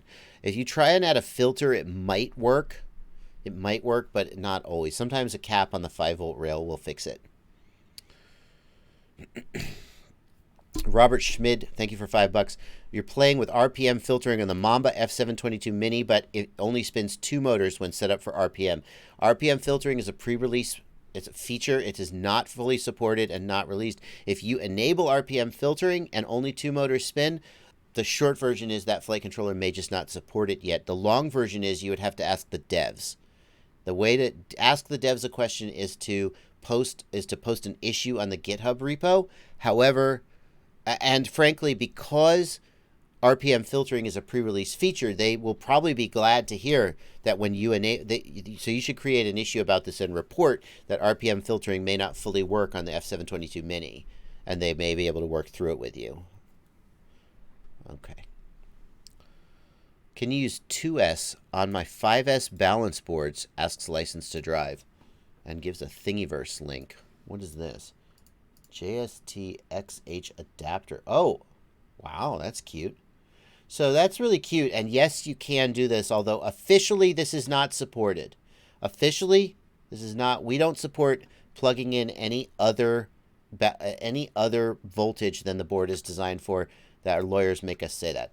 If you do this, it will work. There's nothing electrically wrong with plugging a 2S into a 3S. Although the little prong is missing, you're going to need to just jam in the prong. But if you're going to plug in the wrong voltage, this is actually a really clever thing to do, because it'll prevent you from accidentally plugging a 6S and a 2S together, and that would be bad. This is actually really slick. What you could do... Oh, you need to see. Sorry, guys. Alex is doing a shit job switching scenes today. Here's what we're looking at. What you need to do, what you could do is you could buy the 6S. And by the way, our lawyers tell us that you're not allowed to do this. But what you could do is you could buy the 6S JB balance board and then print these little plugs to allow you to adapt the 6S JB balance board or parallel board to whatever voltage you happen to be using. That would be a safer thing to do because you would not accidentally plug the wrong battery in. It's pretty clever. But you see how these are all poked out? See how these are poked out? Right? The little prong here is... What some people do is they just cut this little piece of plastic off with a snipper. Yeah. That's a thing that people do, but that the lawyers tell us not to tell you to do. Hey, Eternal Aver, Alex is he's just running the board in the back. He does audio, but he also does the scene switching. And basically, anytime anything goes wrong on the stream, it's his fault. Yeah. Okay. Whoop. Alex is over there. Anthony Teasdale. Ladrib showed my office in his vlog. The room looks way bigger than it really is. It is not a giant room. It's just that when you have the camera lens going, things look further away than they really are. I actually just look over here as if there's no Alex, guys. It's just a gag. It's just a way of blaming someone else for my mistakes on stream. Cade Mitchell wants to know if you have to oil your bearings. I don't oil my bearings. The bearings that we get are sealed bearings. They're not fully sealed because fully sealed bearings don't tend to work at high RPMs. They create too much friction. But they're shrouded bearings or whatever they're called. And they come from the factory lubricated. And I think that putting in lubrication like bearing oil washes out the factory lubrication and tends to... It doesn't make them worse, but the factory lubrication is a little bit thicker. And it means that they're basically designed to be mostly maintenance free. When you oil the bearings, it washes out the factory lubrication. And the other thing is, how do people know if you are serious, like if you're an old skateboarder or something, how do you oil your bearings? The way that people have told me the best way to oil bearings is to soak them overnight in a plastic bag with the oil. So they're completely immersed in the oil and the oil like gets in. If all you do to oil your bearings is you just put a couple drops on there, is it really getting in there? I don't know. It's not. Yeah. And then what happens is your bearings are all oily and dirt sticks to the oil. And so I don't oil my bearings. By the time my bearings sometimes get destroyed, but it's usually that I've destroyed them, not because they need lubrication. Yeah. Cade Mitchell just put new bearings in the motors and they feel rough. Do you think they just need to be run? That's a tough one, Cade. I mean, it couldn't hurt to spin them a little, but they should be smooth from the factory. What motors are they? Take it easy, FPV Freaky. Take it easy.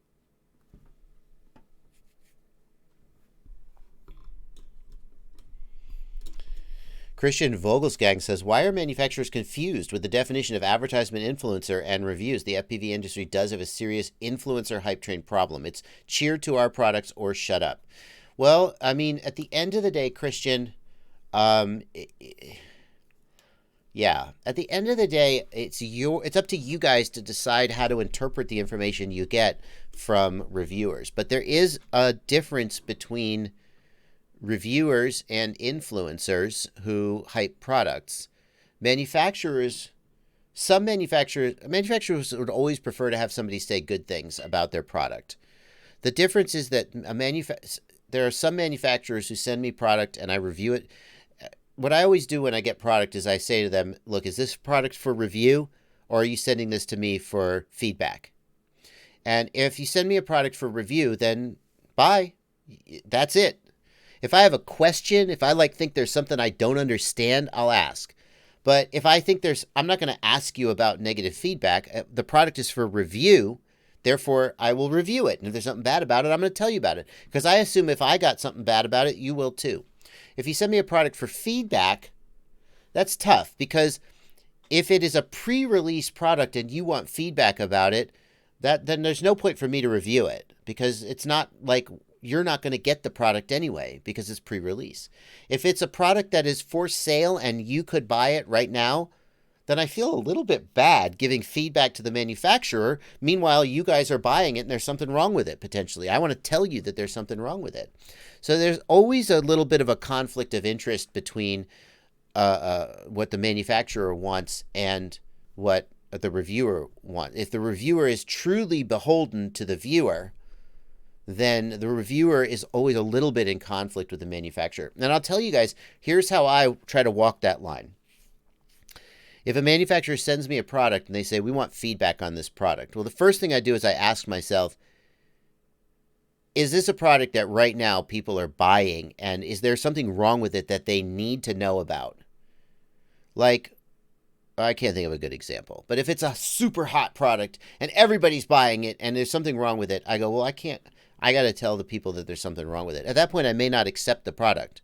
I may just go buy it and then I don't owe anybody anything. And then I can review it fairly. If it's a less popular product, and I'm like nobody's buying it anyway. Like a good example of the last one was the Prime 1S. They sent me the Prime 1S for review, and I looked at it and I went, "Holy crap! This thing is totally effed up. There's so much wrong with this." And so many people were going to buy the Prime 1S for $70 because they thought they were willing to take a chance. And I went like, I have to review this right now and tell people I don't think they should buy it because otherwise they're going to waste their money. If I get a product and they want feedback on it, what I typically do is I say, okay, that's consulting. I need to produce some value from my time. And one way I produce value from my time is by making a video for you guys to watch. So you send me a product, I review it, I make a video, everybody gets something for their time. But if you want me to test a product and spend time reviewing it and testing it and then not tell anybody about it, I'm just going to tell you, I go, well, that's consulting. And I'll take like an hourly fee for that and say, I'll give you the feedback. But I won't do that if I think that my first allegiance is to you guys and the money that you spend buying products. So, alrighty. What do you use to mount the quads on the wall? Brody Broads asks. I'll tell you.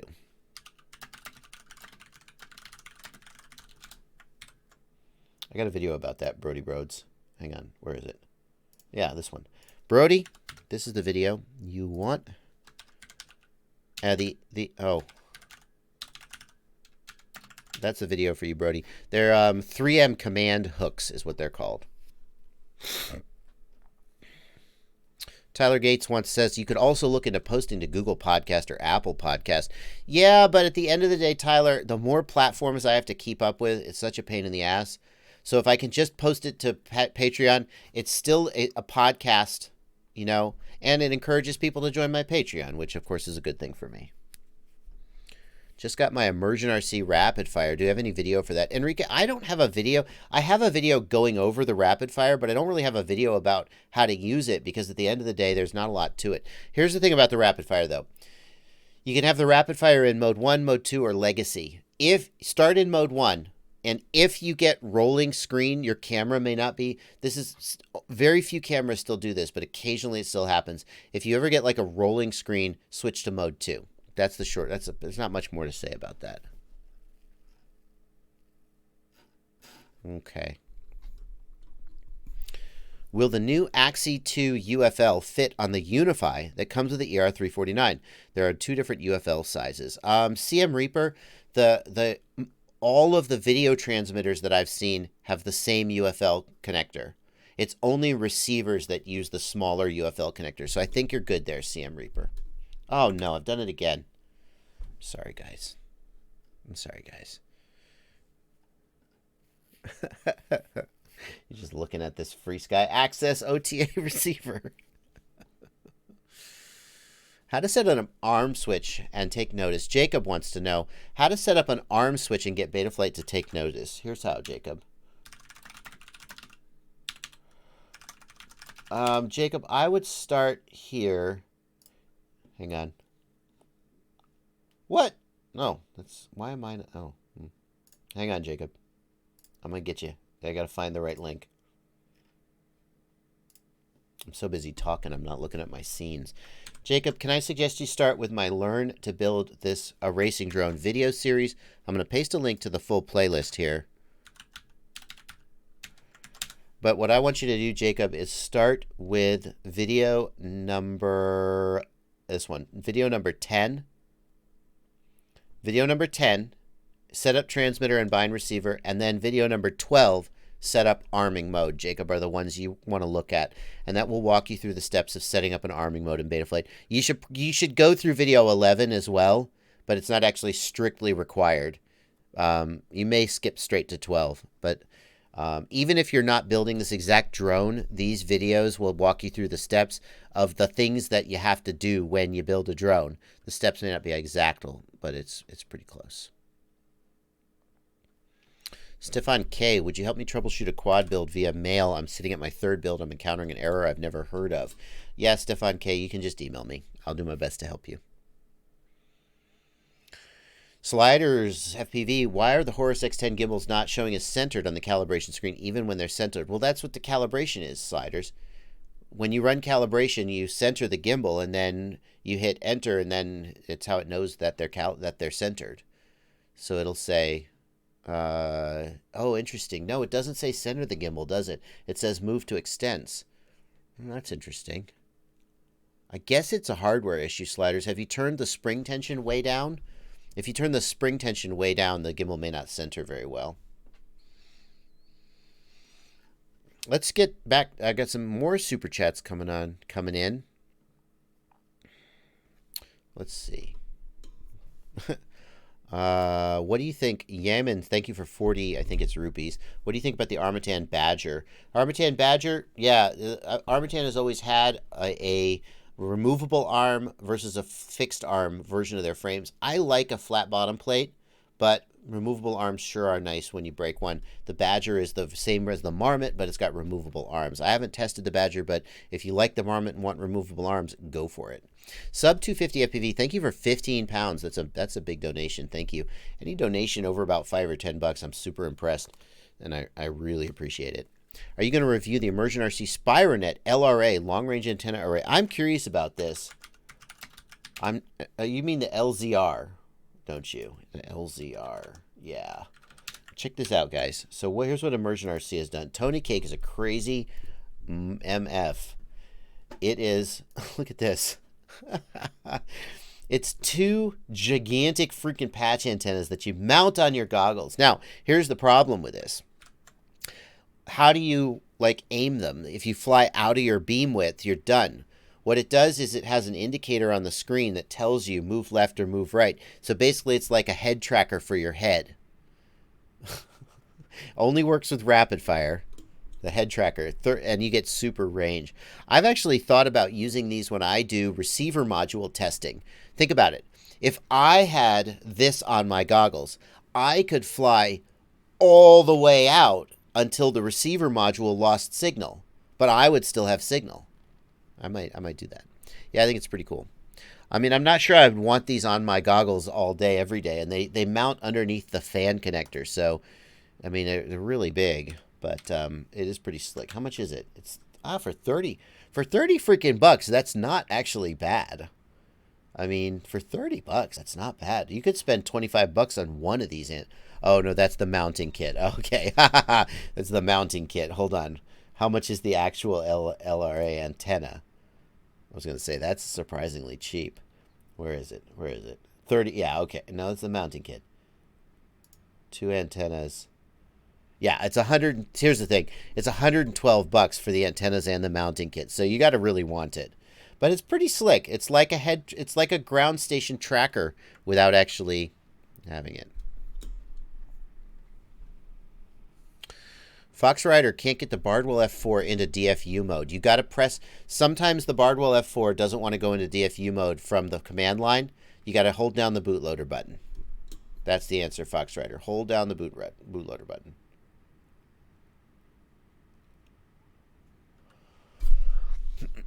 Okay, got to catch up on my super chats. Rogue Factor, thank you for $10. Happy Model versus Eachine, are they the same company? Similarities, the Mob 7 and the trash can, for example. I can't help but think they're the same company. I don't know. You're right to be suspicious, Rogue Factor. I meet people sometimes at events like I.O., and they're like, oh, hi, I'm Mr. So-and-so from such and such a company. And it turns out like a lot of these companies have the same people behind them, and I don't really... Chinese companies, I mean, I guess American companies might be the same. I don't know. But no, that's not true. In general, what I find is that when you meet so-and-so and he's the owner of such and such a company, that's it. That's his company. But I think with Chinese companies, there's a little more sort of like this one guy will have 5 different brands, but it turns out they're all the same company or they're all the same guy. I don't know about Happy Model versus the Eachine. But you're right, they're very similar. The Mobula 7 and the trash can are very similar. Potato, thank you for €10. Built my first quad last week. I love how genuine and down to earth you are. Wow. So you compliment me and you give me €10. Thank you. Cowboy, thank you for $5. I need your help. I have a C F405 running Betaflight 3.5 BLA 32 ESCs. I can't get full throttle. Cowboy, there's 2 things I would say in your situation. Number 1 is make sure in the receiver tab that your throttle goes all the way up to 1,000. If the throttle channel doesn't go up to 1,000, then you won't get full throttle. The other thing is if it feels like your system is underpowered, make sure you're using D-Shot. So now calibration of your ESCs is not an issue. And then if you have one bad ESC, the whole quad will feel underpowered as a result. So the way you tell if you have a bad ESC is real sudden, jam the throttle. And if the quad goes and dips an arm, that's probably a bad ESC.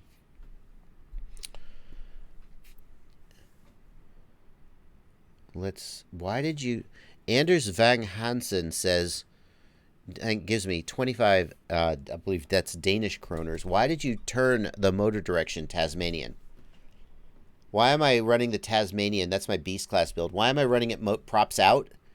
The short answer is because that's what Catalyst Machine Works does, and I just was... a smart guy has to know when he's dumb, right? If anybody ever walks in the room and always acts like they're the smartest one in the room, well, either they're the smartest one in the room or they're just full of themselves. And since I had never built a Beast class before, I just said to Catalyst, tell me what to do, and I'll learn from you. So that's why my Beast class has reversed motors. Marius Omlakuk, thank you for £5. I had a short connecting... Oh my gosh. I had a short connecting to the parallel charge board. What probably happened is the most common reason for this to happen is that you accidentally plugged it in backwards. I know that's hard to do, but it is possible. The battery is probably still safe to use as long as it's holding voltage. If the battery is not holding voltage, then I would discard it. You may have damaged the parallel charge board. So I would test. I mean, if you could, yeah. It doesn't look. I don't see any signs of smoking on the parallel charge board. I don't see a smoke trace. You might want to test the parallel charge board with a multimeter to make sure that like all of the positive pins should have continuity with each other and all of the negative pins should have continuity. Probably you're okay, but you really don't want to take chances with parallel charging because when it goes bad, it goes really bad. So there you go. Yeah, I agree. Chamber in the Discord says, looks like it was plugged in backwards. I agree. It was probably plugged in. Oh, we can actually tell. Oh, yeah, no, we can tell. Look, you can see that it was plugged in backwards. Look, negative, positive. He plugged it in backwards. So, don't do that. And also, I mean, you really have to try to plug them in backwards. Pay attention, guys. How's the Discord going? Back to the Discord. The Discord just... they're so busy talking to each other that I can't find their questions. Klystrom on the Discord wants to know, is it worth it to use 18650 instead of LiPos for transmitters? Klystrom, I think that LiPos generally... Here's the thing. 18650s actually tend to have better energy density than LiPos because LiPos are usually designed for high discharge rate, not for energy density. However, if you look at like a Tyrannus X9D, There's a LiPo you can buy that just fills the entire battery compartment. It just fits right in there. Whereas if you were to do an 18650 mod, you'd have a lot of wasted space. So the big advantage of 18650s tends to be just how easy it is to swap them out and how easy they are to charge. There's no messing with a balance charging or anything.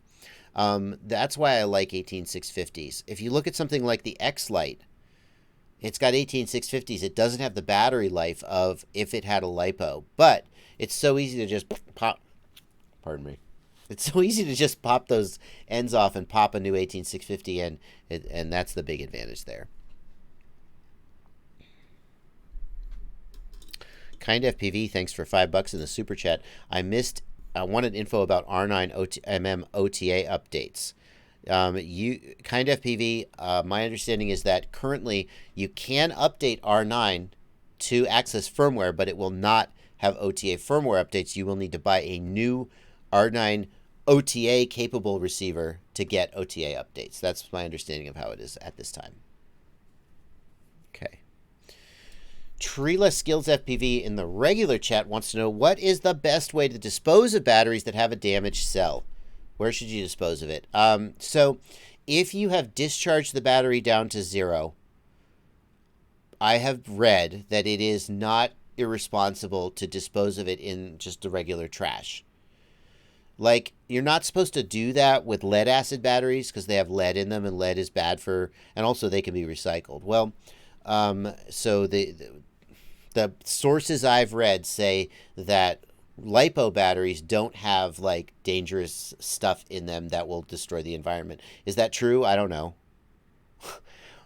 If you want to be responsible, you can recycle LiPos, and that's a more responsible thing to do. If you have a hardware store near you, if you're in America, for example, Home Depot, Best Buy tend to have LiPo recycling facilities. They have just like a drop box that you near the entrance that you can drop your LiPos in, and they'll recycle them. However, if you're like most FPV pilots, I have a box of like 25 dead LiPos. The other place, so I wouldn't want to just like drop all of them in there.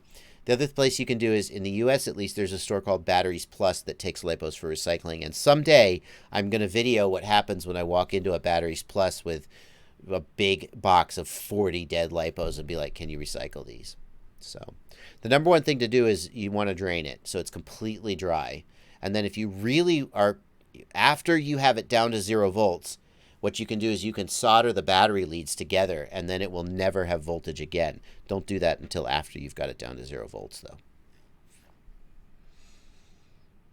Yeah, Marshall Hollis, they don't care how many you have. The thing is, when you go to like Home Depot to drop the batteries in the recycling, they technically want you to put each individual battery in a plastic bag by itself. And I'm like, I'm just not going to do that. It's going to take forever. So I'm going to try Batteries Plus and hope that they will just take a big handful of them. Which motor should we buy? Asked Priyansh Jain. Which motor should we buy? 2306 or 2207, 2206 or 2205? On a modern quad, on a modern 5-inch quad, I would hesitate to put anything smaller than 2306. There are some good 22, like the Lumineer 2206 motors are actually pretty freaking good. I've been surprised at how good they are for a 2206, but most of the time today you're going to want a 2306 or a 2207 for 5-inch. I wouldn't run 2205 on a modern 5-inch. They're just too small. Personally, I like 2207 better than 2306. However, let me just point you to this video, last week's video from Rotor Riot. 2207 versus 2306 blind test and comparison. I'm going to paste that in the chat. They did a blind test between Drew's 2306 motors and Jeff's 2207 motors, and long story short, most pilots couldn't even freaking tell the difference in flight. Now there's a catch there. They tested the exact same props and the exact same PIDs. There's an argument to be made that you should put a different prop and a different PID tune on a 2207 versus a 2306. And that maybe if they like optimally tuned the props to the motor, they could have told the difference. But the difference between 2306 and 2207 is not night and day. You're probably not going to notice. 8822-1 Cowboy says it was definitely dipping an arm. You may have a bad ESC, my friend. He's confirming that he thinks he's dipping it. He's got a bad ESC. Yes! I love solving problems. Tech Nick wants to know if there's any way to flash or configure a BLH32 4-in-1 with an Arduino. Yes, in fact, there is. Now, most of the time, we use a flight controller in pass-through mode to program our ESCs. But if we go to BLH Suite, what you can do is you can go to the Make Interfaces tab, and you're going to pick your Arduino board, and you're going to make an Arduino 4-way interface. Okay? After you have turned the Arduino into a 4-way interface, this will flash code to the Arduino. The Arduino will then become an interface for your ESC. So you will need to connect the Arduino to, well, I can't do it. You'll need to connect the Arduino to the ESC. Hold on a second, I'll help you with that. Then you're going to go to Select Interface, and you're going to choose 4-way IF. Okay? After you do that, you're going to need to, where's the 4-way interface setup video? Is it in here? I don't think it is. There's a separate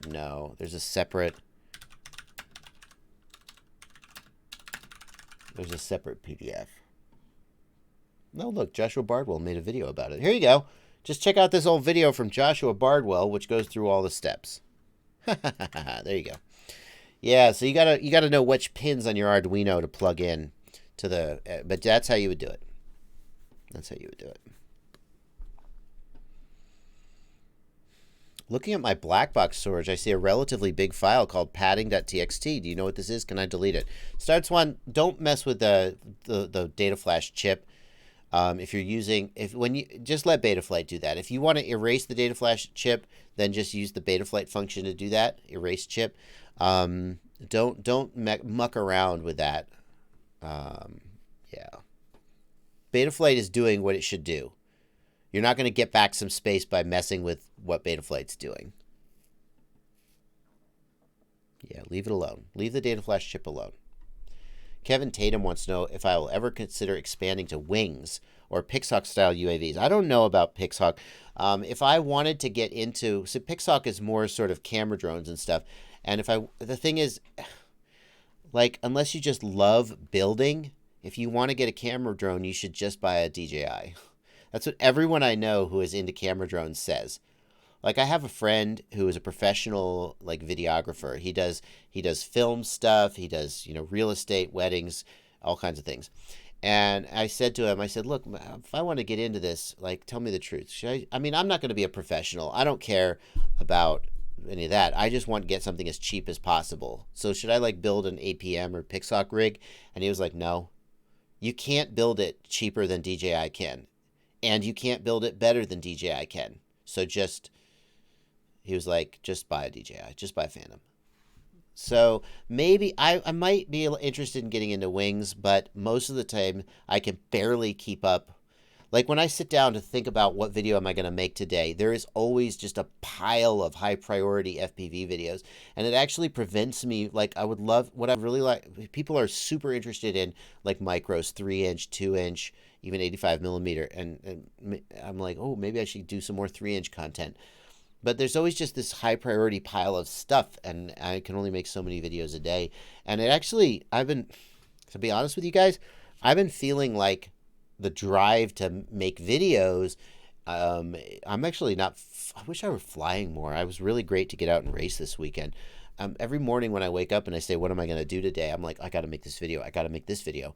And at some point I'm like, when I made that 10 tricks video, I was a little rusty.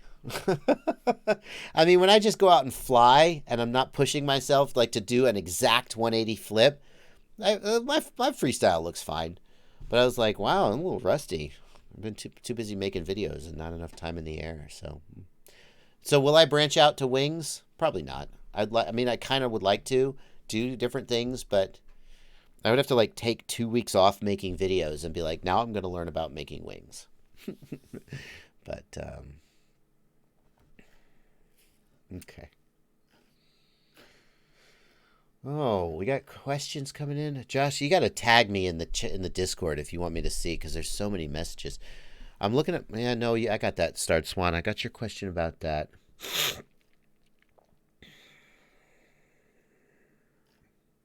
Let's see here. Hey, there's something I want to talk about real quick before the end of the stream. We're coming up on the end of the stream. I want to say a massive, massive thank you to, I don't know if I want to call him out by name in case he liked to, but no, I guess it's fine. Hang on. Sorry, I'm 1 second. Let me make sure I say his name correctly. Yeah. So I want to say a big thank you to Grant Lashley. Grant Lashley saw the trouble I was having with painting my goggles. Do you see this rapid fire thing here? Hang on. There we go. Focus. There we go. You see this rapid fire right here? That's my work with a spray can. It doesn't look like terrible, but it sure doesn't look professional. And when I posted about the trouble I was having getting good results from painting goggles, Grant Lashley reached out to me and he said, dude, I've learned so much from your videos. Please, I work at a shop. Let me paint a shell for you. And he did. This is actually a coating. They put it on, it's a durable coating called Cerakote. And they actually put it on firearms. I know this is the European stream, so the American fascination with firearms may be distasteful to some of you. But they put him on firearms. He said, I'll Cerakote your goggles for you. And look at the freaking result he got for me. It looks so freaking, like, compare it to my crappy rattle can job. I haven't got my rapid fire cover back from him. I forgot to send him the rapid fire cover. So he said that's coming in a separate, you can see the difference. It looks so good. And he actually, let me bring up his company name. He actually, I got to give a big thank you to him. This is his company, Gun Candy. He does weapons grade coating, weapons grade colors. Look at the colors. Forget it. Just set aside the fact that they're on guns, but just look at the colors. He can do your goggles in any of these colors. They look a little different because it's on plastic and not metal, but like, oh my God, those colors are amazing.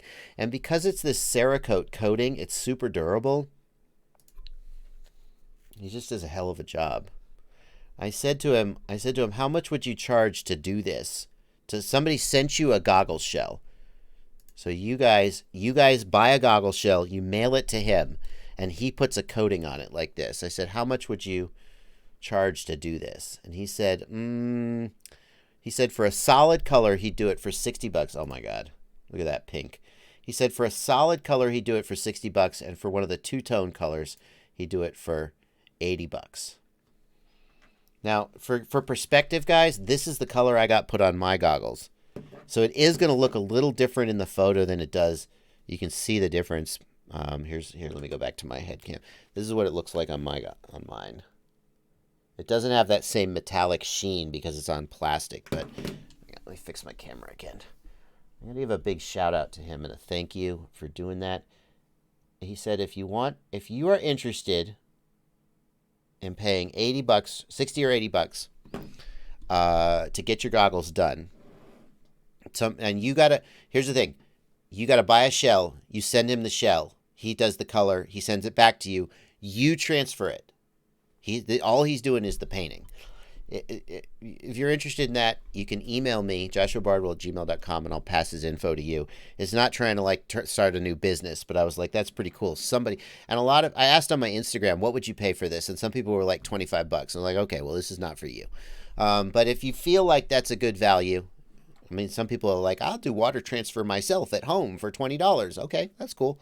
No hard feelings. Some people are like, I'll use a rattle can for $3 and I'll be happy with the results. That's cool. But if you feel like you'd like to pay $60 or $80 to get him to do your goggles, it's a really professional job. I can already tell it's way more durable. I mean, I can scratch, even though I like painted this in coats and stuff, I can see places where it's scratched off. It's very nice work. So I do like to send a little shout out to him and thank him for that. Where do you get a Fat Shark shell? You can order a Fat Shark shell from, you can find them on Amazon. Make sure you buy an, I can find them on Amazon. Hang on. Make sure you buy the HDO shell kit. Don't buy this one. This one here, the Fat Shark Dominator V3 HD2. This is the wrong kit. This will not fit modern goggles. This fits the older goggles like the Dominator V2. I think. I bought this one and it did not work for me. You want to buy the HDO shell kit. That's what you want. It's about $30. You can also get it from Fat Shark has a here's next to yeah. This is the official Fat Shark sort of distributor. This basically is Fat Shark. Anti-Gravity Sports. You can buy it from Fat Shark here. You want the HDO kit, though, I think. Is it the HDO shell? Where's that? Come on. Yeah, that's the one you want. HDO shell full kit. Even if you don't have HDOs, if you have... well, I don't know. These are HD3s, and it went in. Maybe you got to ask Fat Shark which one to buy. I'm not really sure. Alrighty. Yep. Pardon me. Okay. All right, guys. Bad RX wants to know, is 3.8 the best storage voltage for all LiPos? Yes. 3.8 is, I mean, like, I don't know. That's what, I don't make LiPo batteries, but the manufacturers of LiPo batteries say 3.8 is the optimal storage voltage. So who am I to disagree? If it's a LiPo, put it at 3.8. Personally, I like to put them at like 3.82. I don't know why I do that, though. 3.8 is supposed to be the best. Yeah, Rogue Factor points out most large towns have Cerakote shops in them. If you have a local Cerakote dealer, you could just take it in there. The point that what Gun Candy seems to have that's unique about them is they have these fancy schmancy colors. They call it Gun Candy Chameleon, and it's these cool two-tone colors. So you're like here, this mongoose, you can kind of see the two-tone effect. So I don't know, but this guy's here. Look, you see the Razorback two-tone effect. So that seems to be something that they brand as Gun Candy. That is not just like what you might get at your local Cerakote shop, or maybe you would. I don't know. Anyway, Mike Underwood, thanks for $10. We're coming to the end of the stream, guys. Stop giving me super chats, or I'll have to keep extending the stream. If somebody never flew with D-term set point weight and doesn't like the accelerated feel, is it okay now to fly with no feed forward and tune like it doesn't exist? Yeah, Mike Underwood, if you set feed forward gain at 0, then basically you've got no feed forward. The neutral position for set point weight is actually not really like 0, I don't think, because set point weight around 60, I think, is roughly equivalent to a set point weight of 1.0. So if you lower feed forward, what happens is that the D gain has kind of a dampening effect and makes the quad more sluggish on the sticks. So when you have a feed forward of about 60, that is roughly canceling out the D-term sluggishness. So if you set feed forward to 0, you may actually have a more sluggish response to the quad, which you may like. It's also going to be a smoother response. But a feed forward of about 60 roughly cancels out the sluggishness of the D-term. So if you're trying to find a neutral value for feed forward, it's about 60. That's about as simple as I can make it.